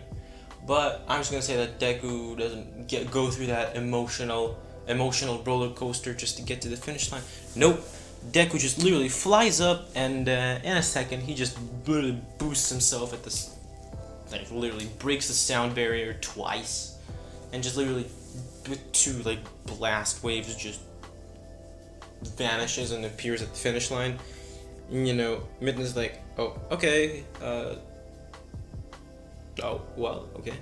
But in the end, everyone was like super shocked at what like Deku did, and they're like, yeah, that kid's pretty powerful. But oh well. Todoroki gets second place. Actually, no, Arie gets second place. She uses the technique. Actually, no, Todoroki gets second place because he's more powerful. He can propel himself with fire while sliding on ice. Then Arie, she used the same move Deku did in Canon, and then actually Bakugo, and then Ida, and then the rest. I don't know. Yeah. So second round, Todoroki and Deku decide that they're gonna go up against each other, see what the other can do. So they split up, and everyone was like, phew, they're not together, thank God. But Deku gets Arie, Deku gets Kaminari, and Deku gets Kirishima on his team. Him and Kirishima are pretty good friends now, as well as Kaminari. They all pretty chill. Especially with Kirishima, Deku helps him out with the working out. God damn it! If anybody says something in the comments, I will personally. No, I can't do something. Man, just don't. Like, literally, they just go to the gym and they work out with dumbbells. God damn. Man, whatever. But, that's the team. And everyone's, like, wanting to go to Deku, but Deku is like, yeah, no. So, Deku just does the best thing imaginable. He just creates a lava.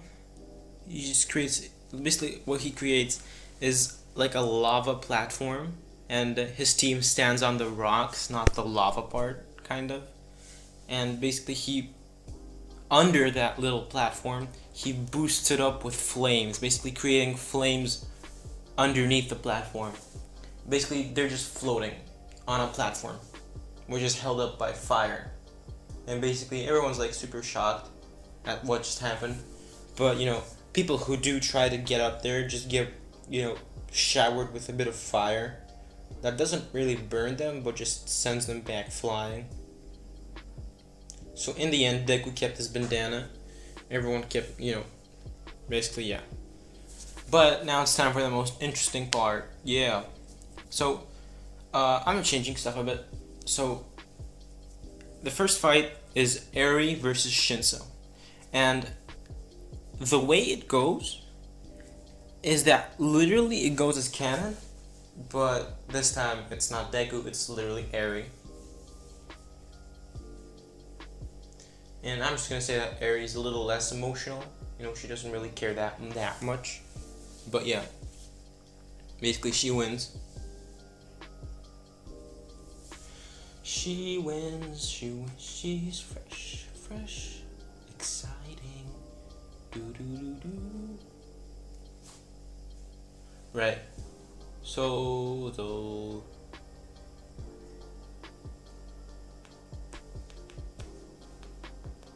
my bad, I'm looking at something and this does not make sense. Damn, alright. But yeah, so Arie wins that fight. And we go to Deku versus Ida, and Ida just wants to give up, because he knows he doesn't stand a chance. But Deku grabs him by the shoulder and says, "Man, I understand how you're feeling, but you have to at least try. If you don't try, you'll never be able to become a great hero. Come on, man. Like literally, just try. I won't go easy on you, man, but you gotta earn my respect, bro." And Ida thinks about this and understands. So he goes out the ring proud as a lion. But unfortunately, Ida, with all his speed, is no match for Deku. Basically, Deku uses his new moves on Ida. Basically, he kind of stomps on the ground, and basically this sends a giant wave of lava. Magma, you can call it magma or lava, I don't know, lava towards Ida, And then Deku extends his arm and just closes it into a fist, and Ida is now trapped in like a magma ball. And Deku just kicks the ball out of the ring. So basically Ida is out. That's how it goes. Now we go to Arie. It's Arie versus Uraraka. I'm not gonna explain how that goes because it's boring, but Arie just beats the crap out of Uraraka. Not like that, but she just beats Uraraka. And now it's Deku versus Bakugo. Oh yes. Oh yes. This is gonna be perfect. Basically, Deku walks out on the ring, and everyone's cheering for him. And then Bakugo walks out on the ring. You know, everyone's kind of cheering for him. And Bakugo's like, I'm stronger than I was before. You better give up, damn fire freak. And Deku just grins under his mask, and basically just literally as soon as the match started, Deku just vanished. Like, imagine the body flicker effect, but Deku just literally did something like that. So Deku just vanished and appeared right behind Bakugo, and he leaned in and he whispered into Bakugo's ear like, "You're dead." I don't know if you heard that, but basically he just whispered into Bakugo, "You're dead," and then he just used literally a flash fire fist, just literally sending Bakugo into the ground, and everyone's like cheering like, "Hell yeah, this is entertaining." But Bakugo does stand up. I mean, come on. So Deku's like, "Oh, I see, you're still kicking, but come on, man, give up. You don't stand a chance, and you know it." Bakugo's like, "I'll kill you," and he just runs at Deku. But Deku just does not care. He just literally prominence burns the shit out of Bakugo. Literally just shoots a little prominence burn out of his pointer finger at Bakugo, and this just sends him flying back again, almost out of the ring. But Bakugo manages to catch him. And so Bakugo, in a last-ditch effort, just propels himself forward so fast that people didn't see it. So Bakugo just appeared at the left side of Deku, wanting to strike a little jab, but Deku just caught the punch and looks at Bakugo, takes off his mask for a second, and smiling like sadistically says, "Too slow." And then he just gut punches Bakugo, sending him flying out of the ring, just causing a giant crater in the wall, just literally, like, damn. Everyone's like cheering, and the winner is Deku. So next fight, it's Arie versus Todoroki. Now, man, like, as much as I want Arie to win, like, yeah, she is still no match for Todoroki. Basically, Arie's strength level, let me just talk about Arie's strength level. Arie's strength level with One For All is just literally Canon Deku, because nothing changed. And if she uses Rewind along with One For All, basically what this does is boost her power, so now she doesn't really need to touch it to rewind it, but she can like look at it and she can rewind a bit. So basically the way the fight goes with Todoroki versus Arie is that Todoroki keeps sending like ice waves and fire waves at Arie, but Arie just keeps rewinding it, like basically causing it to just disappear. But at one point Arie just got tired, and then on a last ditch effort tried to blitz Todoroki and just punch him, but Todoroki just caught her in ice and basically trapped her in there. And so he basically just sent the ice out of the ring, and that's how Arie lost. But it was a good fight. Yeah, Arie did what she could. But Deku saw that, and he's like, "Ah, good job, bro. Nice. Very nice." So next fight is Deku versus Tokuyami. Like, Deku understands that Tokuyami is a pretty serious opponent, but nothing too serious. So Deku just literally walks out on the ring. Tokuyami wishes him good luck. Deku wishes Tokuyami the same. And the way the whole fight goes is that Deku just wants to overwhelm Tokuyami with firepower. So basically, Deku just sends a barrage of moves, of like super moves at Tokuyami, like inferno arrows, like prominence burns, like literally flash fire fist, like giant majestic destroyer flame, literally everything. And at the end, Tokuyami just gets exhausted and can't use Dark Shadow anymore. That's when Deku appears right behind Tokoyami and just literally knocks him out with a karate chop, and that's how he wins the fight. But Deku does respect Tokoyami's strength, because you know, not many people could stand up to him for that long. But now, it's Deku versus Todoroki. Yes, you've all been waiting for it.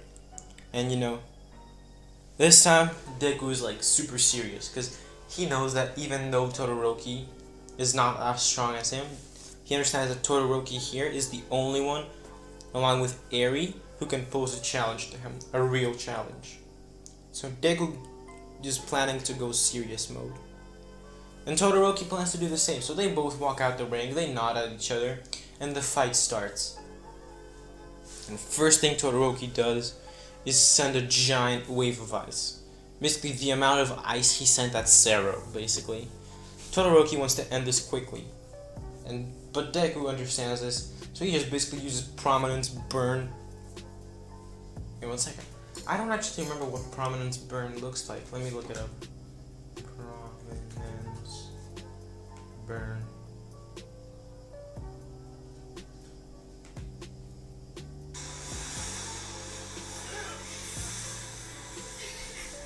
Oh, I don't think that's what... 1 second, guys.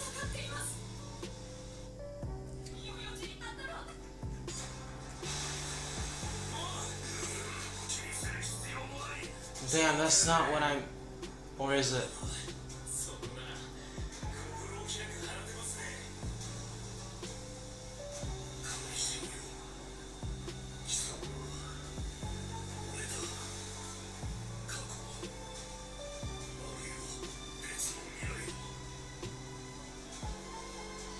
Come on.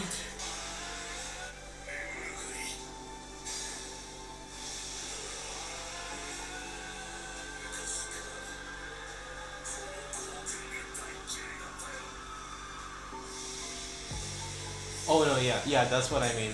Yeah.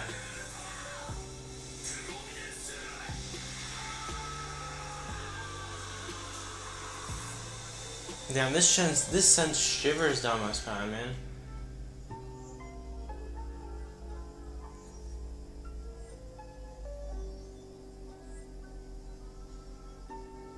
Damn.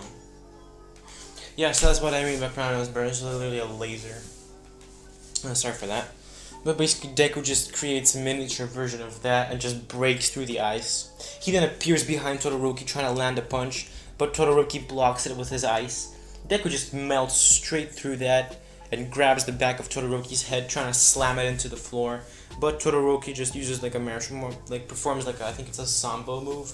Basically flips to avoid, like flips in the air, and goes behind Deku, trying to kick him in the back. Deku just dodges and uses flash fire fist, but punches backwards. Todoroki just leans back and goes back up, but Deku just literally punches him straight in the face, sending Todoroki a bit back. You know, Todoroki really felt that punch. Like that punch was, I mean, it was pretty strong. So Todoroki's like trying to stand up straight, and he then gets himself together, and he releases a giant wave of fire, and Deku's impressed at the amount of fire. Like this is like I'll say it's like 3 times the amount of fire, and it's much more intense than Canon. So yeah, Deku is like very, very surprised, but he just blocks it with a wall of magma to protect himself.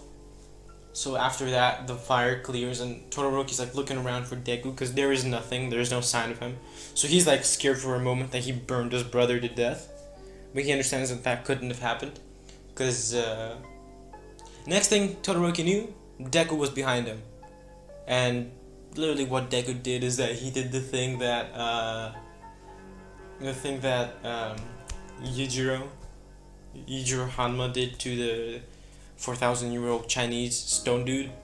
He literally just hit Todoroki between the ears, literally just knocking Todoroki out, like literally, bro. That's like gonna be one of my favorite scenes. The first favorite scene from Baki is Retsu-chan blushing. Like, come on, Retsu-chan is the best waifu. And you know, I said it. AR Manga said it. Everyone said it. Everyone knows. The best waifu isn't Saber. It isn't Hinata. It isn't those. It's not. No. It's Retsu. It's Retsu Kaio. Come on. But that's how the Sports Festival ends. And you know, basically the placements are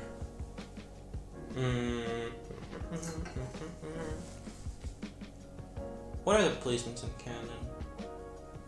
Right, so after the, you know, everyone started cheering, you know, Deku won. So Deku places first, Todoroki places second, and Tokuyami places third. Yup, all the way up. Yeah, and Tokuyami places third. And you know, it's a good sports festival. And after that, you know, at school, everyone gets so many offers. Like Todoroki and Deku just get so many offers. Like literally every hero wants them. But Deku and Todoroki both know to which agency they're going this time. And yeah, nothing too original. They're going to Endeavor's agency to practice more on their fire. And you know, Endeavor is like, yeah, okay. So you are coming to my agency. Like, I know you're strong, but I mean, this is comprised of 2 weeks of training. I mean, this is comprised of 2 weeks of, you know, how's it called?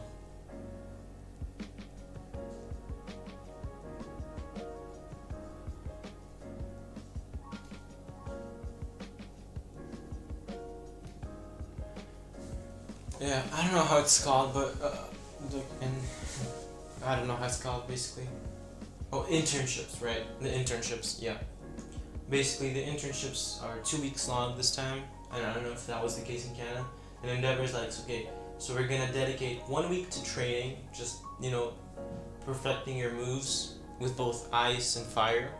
And the second week, we're gonna go out and patrol in Hosu City to teach you a bit about hero work. And Deku's like, oh, okay. So, you know, Arie went to intern with Gran Torino. Yeah. This time, yeah. Because All Might suggested it. So, basically, the training just isn't anything special. They just keep perfecting moves. And, you know, Deku is perfecting his magma lava moves. And, you know, he's been hypothesizing that if he can perform prominence burns out of any part of his body, then lasers, super hot lasers, shouldn't be too far off. But you know, he's thinking that it's just gonna have to do something with his eyes. So he's been trying to emit heat from his eyes, and you know, whenever he does that, they hurt a lot. So he's just stopped there. But yeah, basically it's the second week of the internships, and they go to Hosu City to patrol.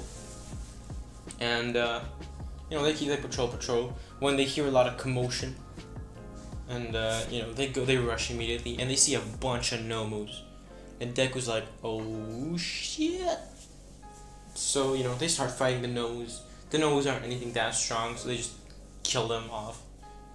But you know, Todoroki receives the notification as Canon. Actually, this time it's Deku who receives the notification from Arie asking for help, the hero killer. So Deku immediately goes there and says, "Hey Shoto, you stay behind, help Dad. I got somewhere to be." Todoroki nods, and he stays with Endeavor to fight off the Nomu, while Deku appears at the. Oh, and before Deku went, he says, Dad, do I have the permission to use my quirk in combat?" And there was like, "Yeah, you've been using it the whole time, man. What the hell? Yes, you can. Go now." and Deku is like nodding to himself and then goes. So he appears right before the hero killer is about to stab Ida, and basically what Deku does is just literally prominence burns the hell out of the hero killer's chest. Like literally, he just sends a prominence burn straight through the hero killer's chest. This sends him back into a wall, and that's when Deku uses Flash Fire Fist, basically just bam in the face, and then kicks him in the balls. Yeah, basically Hero Killer is out cold, and before Hero Killer gets knocked out, he's like, "I see, you are a true hero." Ugh, and then he passes out. So basically, after the whole Hosu City event settles, basically the dog dude comes and says, "Oh, you didn't have permission to use your quirk, so we're gonna have to take all the credit." And Deku's like, not this time. I had permission to use my quirk. And the dog dude is like, "What? But how could anyone give you permission to use your quirk?" And Deku's like, "Well, my dad gave me permission, Endeavor did. So yeah, it was a bad situation. We were fighting no moves and stuff. So yeah." And the dog dude doesn't have anything else to argue. So basically, the credit goes to Class 1A. Deku just has to give it to the people who were there and himself as well. And as well, I forgot to mention that at the hero killer thing, Arie was also there, but she got cut and stuff. So yeah.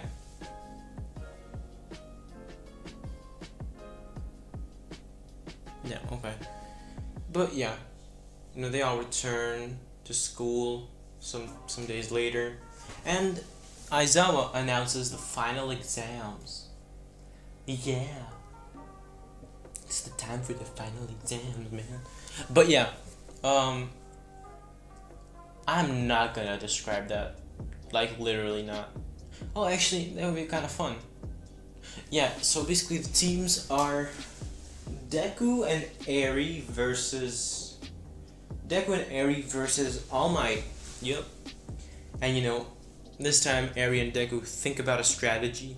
And Deku tells Arie, "Alright, Arie, let's do this. We gotta win. We can win." And Arie's like, "But this is All Might, the number one hero." And Deku's like, "You got me." Literally, flamethrower, the best flamethrower around. So yeah, basically All Might ain't the strongest dude in town, so we can lure him into one side of town, and then I can literally propel us forward to the other using a flash. Actually, yeah.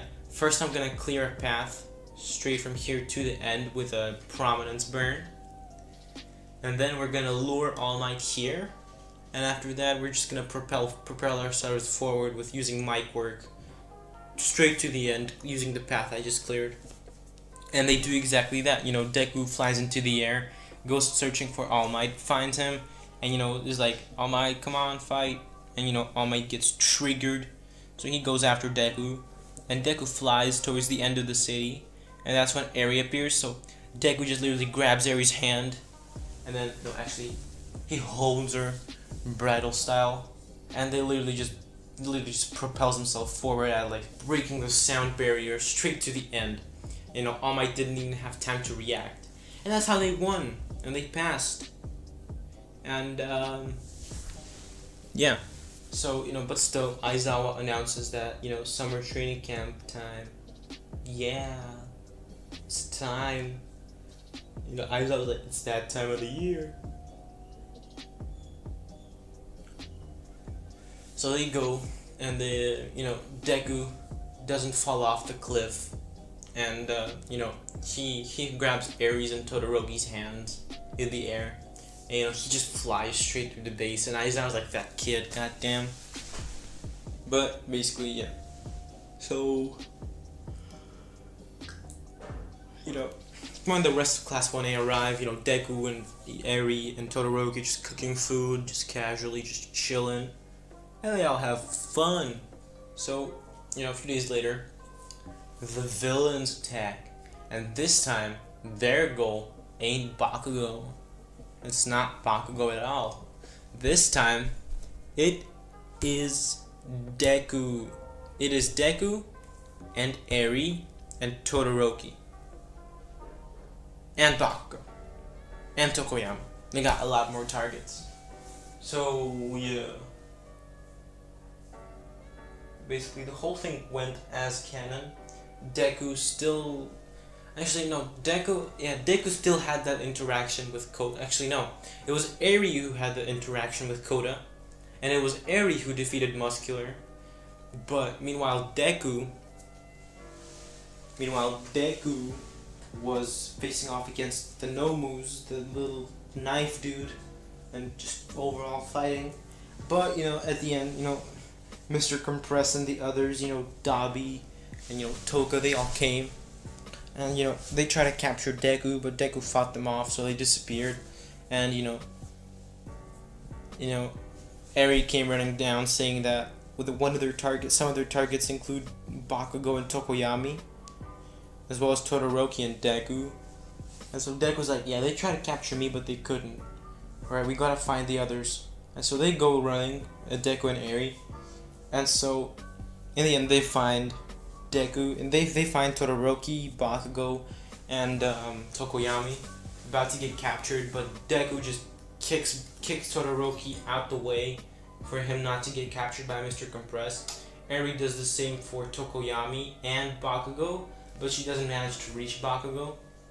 So Bakugo gets captured, and the villains disappear with Bakugo and just Bakugo, so they only managed to catch one of the 4 targets.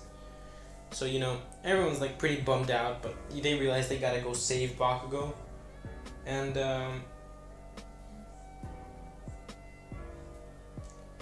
guys, the whole thing literally went as canon. But this time, in the rescue joint, the rescue gang, Deku was also there. And the way Deku looks is that, the gangster outfit Deku has is, the dripped out outfit, is that he basically still wears his bandana and some very, very good clothes, if you know what I mean. This man's wearing a fur coat, literally supreme, just baggy pants, Jordans. This man is dripped out. And Kirishima was like, man, that's some manly drip. Damn. Man, I just want to do what if Naruto had drip release, or what if Deku had a drip creation quirk. Damn. That could be insane. Literally the most powerful being on earth. He got the drip. But yeah. It goes as canon. All Might still...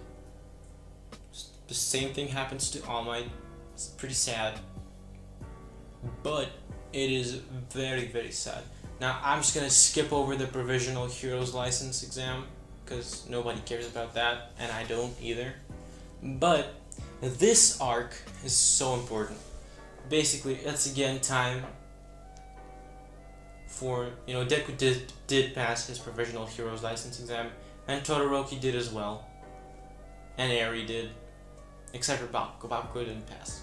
Because F Bakugo. But yeah, basically this time Deku wants to go to Night Eye's agency to learn some new stuff, and Todoroki goes to Endeavor's agency again. And basically Deku and Arie go to Night Eye's agency. Arie also went to Night Eye's agency this time, and Mirio's also there, and Deku meets Mirio. And they kick it off. They're pretty good friends from the start. I mean, they don't really share the same heroic values, but they're pretty chill. And they go out on the patrol, and this time it's the 3 of them. It's Deku, Arie, and Mirio. And this time they get other orders. They say that if they spot Overhaul,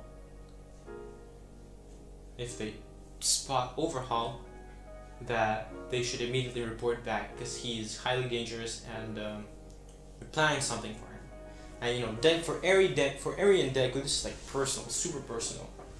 And Night Eye does not know this for some reason. I'll just say that he forgot. So Deku and Arie use this to their advantage. They wanna see what happens to Overhaul. And you know, they're just walking around when Deku notices someone in the alleyway staring at them. And he looks there and then manages to dodge a bullet. Literally. He just literally just dodged the bullet. And he says, "Take cover!" And you know, bullet starts running from all directions, but Mirio just phases through them. And Deku just covers himself and Arie with magma so they don't get pierced. And you know, the bullets stop, and that's when they hear a voice. The voice they did not want to hear. Actually, they did, but whatever. And they hear the voice said, "If it isn't my little brother and Arie. A long time no see." Huh. Well, how about you two come with me? I wouldn't say that's a really bad thing. Come on. The Yakuza reunited. I mean, you don't really have much choice, do you? You know, Izuku, you should really watch your back sometimes. And that's when Deku looked behind him and saw that a bullet pierced his shoulder. Well, it wasn't really a bullet, it was more of like a sleeping pill. And the same happened to Arie. So they got knocked out, and Mirio can't do anything about this. So he's just watching his two underclassmen get taken. So he immediately runs to Night and basically informs him of what happened, that Deku and Arie were sedated with like sleeping bullets, and that we gotta go save them. And so they organize a party immediately, and Endeavor is there. Like he was there first. Like he heard that Deku got kidnapped by his old, you know, tormentor, kind of, by Overhaul, his old brother. You know, Todoroki heard that and he's super worried, but he wasn't allowed to go.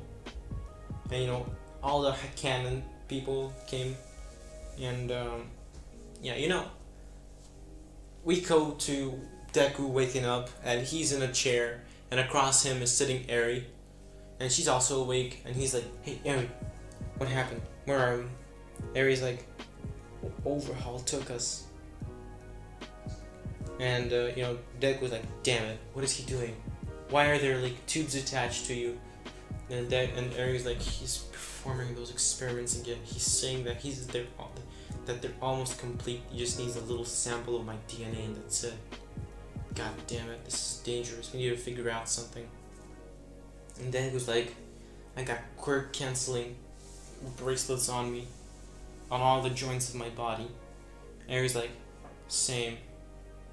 Well, not really. I can't really do much. They have also got suppression ones, but they just suppress one for all, not my rewind quirk. That's what they need. Goddamn." And you know, Overhaul walks in the room and says, "Long time no see. You finally woke up, Izuku." Well. You ruined my plans once. I'm not planning on letting you do that again." And Deku's like, Damn you, Kai. What the hell are you planning to do?" And, you know, Overhaul's like, "I haven't told you." "Oh no, I did, but you still want to know. I'm planning to eradicate all quirks using quirk bullets made from Arie's DNA in her quirk. It's very useful. No more quirks will plague this earth. Heroes won't be a thing, villains won't be nothing. It's a perfect world." And Deku's like, "You're sick." And Overhaul just literally punched Deku in the face, like, "Shut up." And you know, he started extracting some blood from Arie. And you know, he left. And we're just gonna skip 2 hours when shaking is heard from above, and Deku's like, Seems the heroes already came." And Arie's like, "Yes, okay, we have to figure out a way to get here. We have to figure out a way to get out of here." And Deku's like, "Lucky for us, I found a little pin next to my chair. And I grabbed it, and I'm about to unlock the lock." As he said that, the lock that was holding him with handcuffs popped open, and he went to Arie and unlocked her handcuffs. You know, they both stood up, and Deku's like, okay, I can't use my quirk, you can't use yours, kinda. Can you use your rewind quirk? And Arie's like, yeah, okay.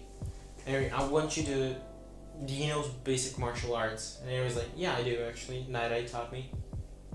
And so Deku's like, okay, I'm gonna need you to reverse the villains, not completely, but till like they were about like 5 years old, maybe like actually make them newborns again.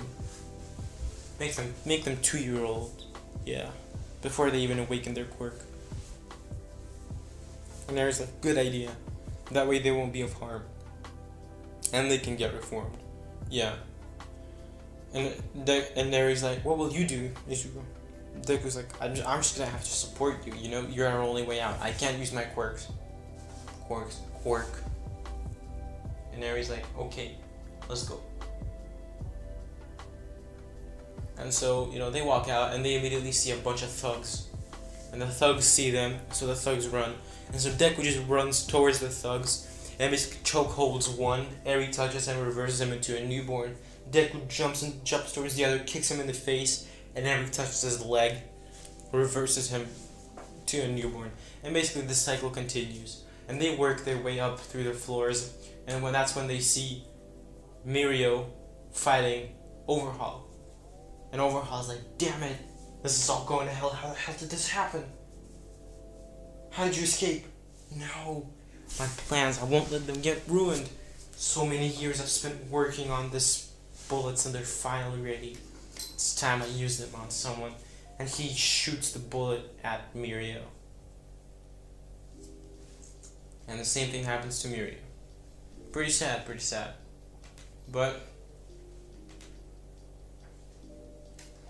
basically Deku just runs towards Overhaul, and Overhaul uses an Overhaul quirk to send a little spike from the ground at Deku. But Deku uses that he dodges the spike, but this breaks the bracelets that was holding him, and so now Deku can use his quirk.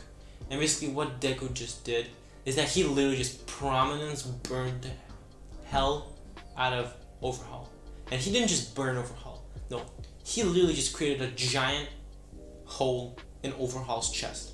And Overhaul can't overhaul that. Like, he needs time. So, yeah, Overhaul's down. And the heroes arrive and they see Deku standing over Overhaul. Like, pretty tired. And the reason Deku's tired is that he was just like fighting thugs without a quirk. Just martial arts. So he's pretty tired.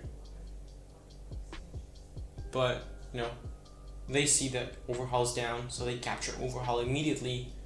Quirk canceling and all that. And, you know, Endeavor and Night Eye arrive. Night Eye does not die in here. Yeah, I don't want him to die. Like, he's not gonna die. Just know. Endeavor and Night Eye, you know, they arrive. They hug their children somewhat. Not really, but yeah, they all happy, you know, they all very happy. And, you know, Arie and Deku are like smiling at each other, you know, they survived a pretty dangerous situation, and, you know, let's let them deal with their past a bit, you know, make peace with it. Finally, Overhaul's down, you know, Arie avenged her grandfather, you know, Deku paid Overhaul for what he did to Arie. You know, this is just happy. What's the remedial course?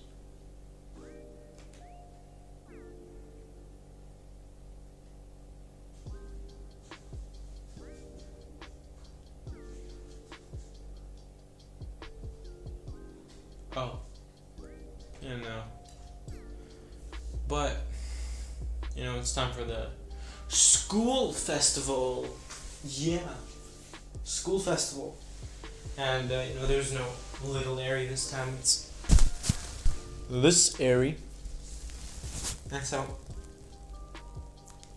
basically, I'm not gonna describe it, but everyone has a very nice time.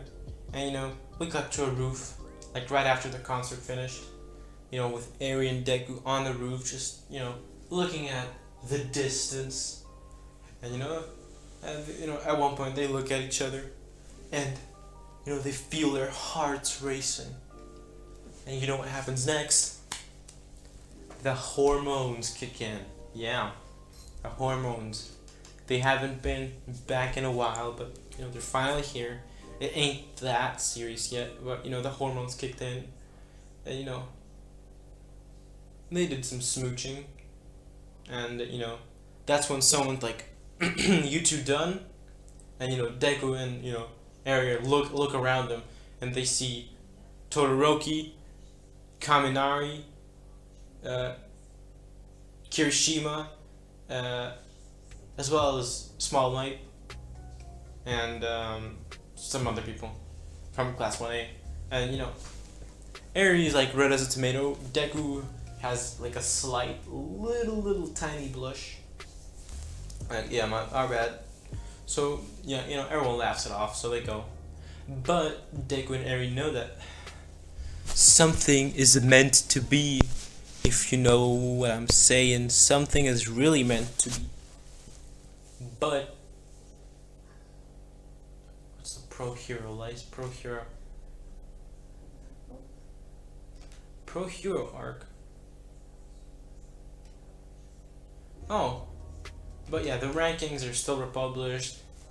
Endeavor still gets number one hero spot, and this time he's less cocky about it, and he's pretty happy.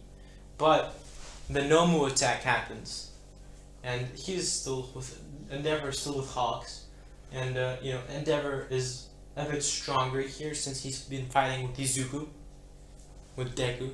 So, but basically the same prominence burn thing happens with Endeavor, and this is like a super giant, massive prominence burn.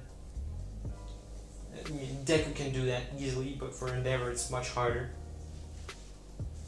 But so Endeavor still saves the city as Canon, and proves his power as the number one. And yeah, Deku and Todoroki were watching from the TV in the dorms.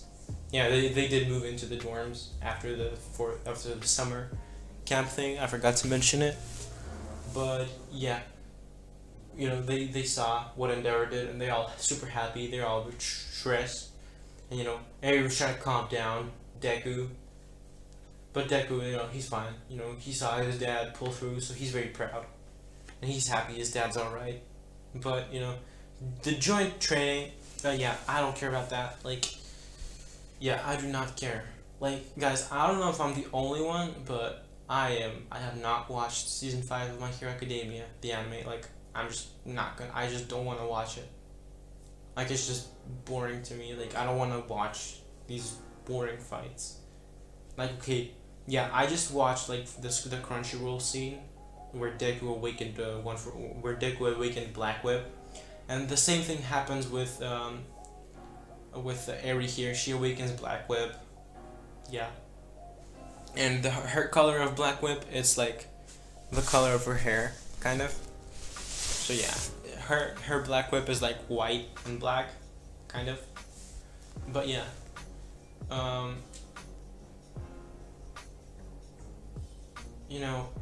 the Metal Liberation Army thing. The villains are gathering, and they're plotting something, but Deku, Arie, Todoroki, but Deku, Arie, and Todoroki are they are going to go to the Endeavor's agency. Yeah, Arie is replacing Bakugo. Bakugo is absolutely irrelevant. Nobody cares about him. He's got no friends. He's depressed, sad. Yeah, that's what he deserves. Sorry. Like, I don't care. Like, guys, spoilers of the manga ahead. Just skip like 10-15 seconds into there. But like, I don't care that Bakugo is like redeeming himself now in the manga, like saying that, oh yeah, I was so jealous of him that he was more powerful than me, even though he didn't have a quirk. Like, that I call bullshit. Like, man, like, no, just no. I don't care. Bakugo was bullying Deku, and even though I don't like Deku as a main character, like, Bakugo is a real piece of shit, man. Like, man, I just don't like Bakugo. Like, no. Just no. So this is my sort of revenge on him for breaking my boy's Deku's dreams for a bit. But yeah. But basically the whole Endeavor thing, the Endeavor agency thing happens. And I to be honest, I don't really remember what happened. Oh yeah, I think... Yeah, I don't remember what happened in the Endeavor agency arc. Because I haven't watched it. Is it in the anime? Probably not.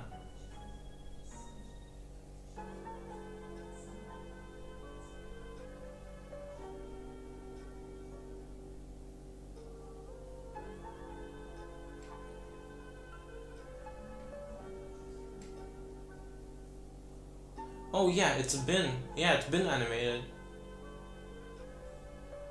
Right, yeah, it's been animated, but I haven't seen it. Not planning to. Actually, maybe. I don't know.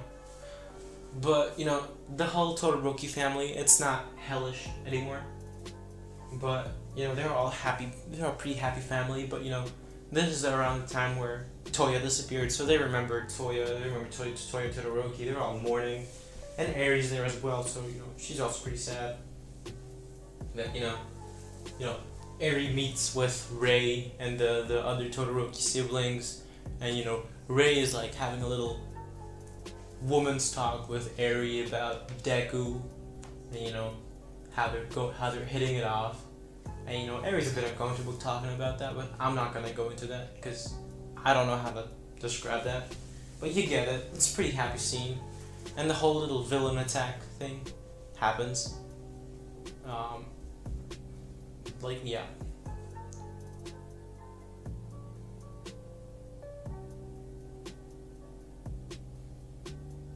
But, you know, after the Endeavor agency, you know,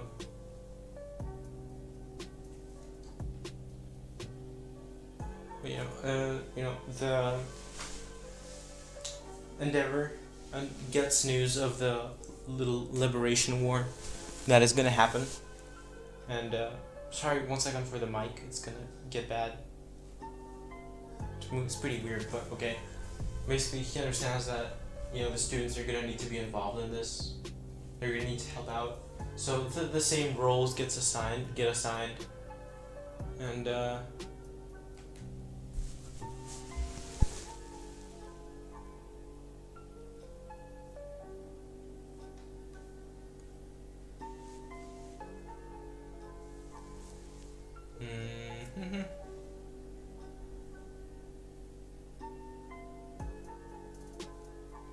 oh yeah. But, you know, the whole little army is still assembled, and, you know, they're off to face the villains. And, you know, Shigaraki appears. Oh yeah, guys, I forgot to mention. Manga spoilers. Like, manga spoilers up ahead. Like, yeah, I always forget that this is like a thing. Manga spoilers, so many manga spoilers.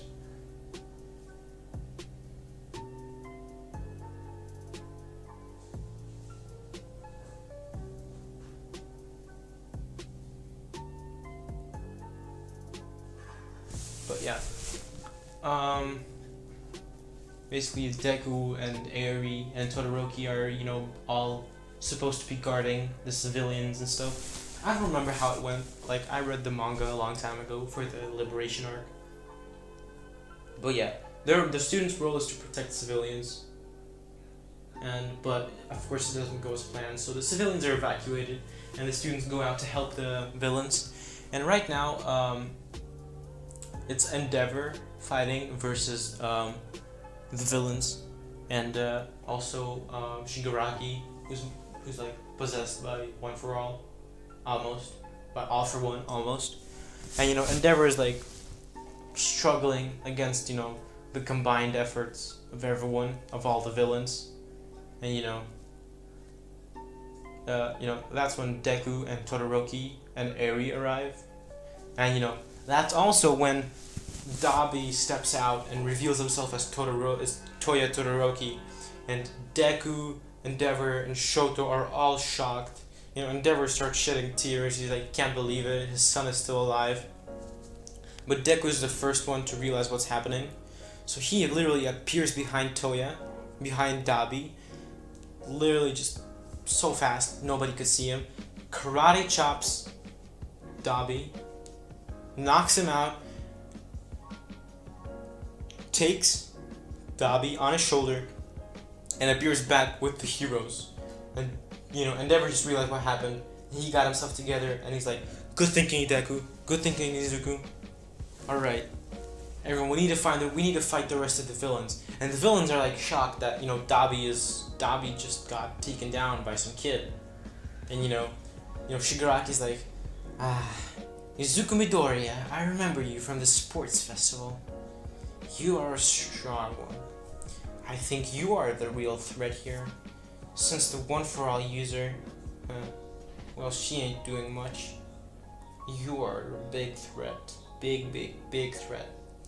And Deku's like, don't underestimate me or any of my friends. Some of that shonen BS. But, Shigaraki just rushes, just literally just blitzes and sends his little red nails things at Deku and everyone, but Deku just blocks it with a little wall of magma, and that's when Arie jumps around the wall, air shockwaving towards Shigaraki, holding him with Black Whip, and that's when Shigaraki is watching out for Arie and Deku, who literally appeared out of the wall and starts sending fire arrows at Shigaraki. But Shigaraki forgot one little thing, that there's still two people. And when he realized that, he looked to his right, where there was supposedly no one, but it was Todoroki sending out a giant wall of ice, and this basically pinned Shigaraki only to one direction. And when he turned around, he saw Endeavor launching a giant prominence burn at him, straight through his chest. And Shigaraki does have healing quirks, but he forgot about Aizawa. And Aizawa, this man, is canceling his healing quirks. And Shigaraki just dies on the spot. Like, he cannot heal, nothing. And on for one for all, trying to possess his body, just dies with him. Like, that's literally how it ended. The war was quick. Well, not really. But Shigaraki just died. Like, he had too many opponents. Like, literally, Deku was so overpowered. Like, he literally took up all the attention of Shigaraki. Like, Shigaraki forgot about everything. But the war is over. No rogue Arie here. Like, the whole thing's over, guys. It's happy ever after. But everyone is like thankful to the heroes that saved them, and in the future, and we're gonna skip to a future. I'm just gonna tell you what happens in the future. In the future, Deku and Arie and Todoroki, and all the whole Class 1A become pro heroes, except for Bakugo. Bakugo becomes a villain and quickly gets taken down by Deku. And Bakugo becomes a villain from the hatred for Deku and Arie. And but he gets taken down quickly. Chisaki Kai overhaul never escapes Tartarus. Nothing for the rogue arc, nothing happens. And in the future, Deku becomes #1 hero, and Shoto Todoroki becomes the #2 hero.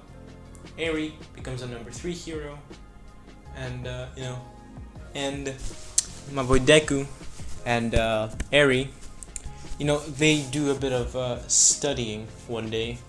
They do a bit of science, and of course you can't go without the literature, man. They do so much literature, like, it's just insane. And fast forward 9 months, and ta-da, we get a nice little happy family with a boy. Yeah, it's a boy with half white, half green hair. And with 2 horns coming out from both sides of his forehead, but they look cool. And he's got green eyes, and yeah. His quirk, you might ask what it's gonna be. Well, I'm just gonna say that it's gonna be a mix between Deku's and Arie's quirks. I'm just gonna say that it's a bit of a more evolved quirk, where anything that his flames touch can be reversed to any time. Basically super ranged. Very powerful quirk. And when his horns go out, he goes into demon mode. And basically, yeah. I get to learn about this. I'm a very geeky guy. But I know this might not be the best quality what if I've ever made. But you know, after this what if, I'm planning on getting a new mic, a new setup, everything, because I got the money now. But I hope you enjoyed this, and the video quality and the audio quality will get better in time. I promise you that. And you know, before you go, don't forget to subscribe if you want. That would mean a lot, actually. You know, don't forget to click the notification button. I don't upload that often, but I do upload sometimes. You know, to never miss an upload. Click the like button, of course. And don't forget to join the Discord server. It's fun. And also, go follow my art account on Instagram. And peace.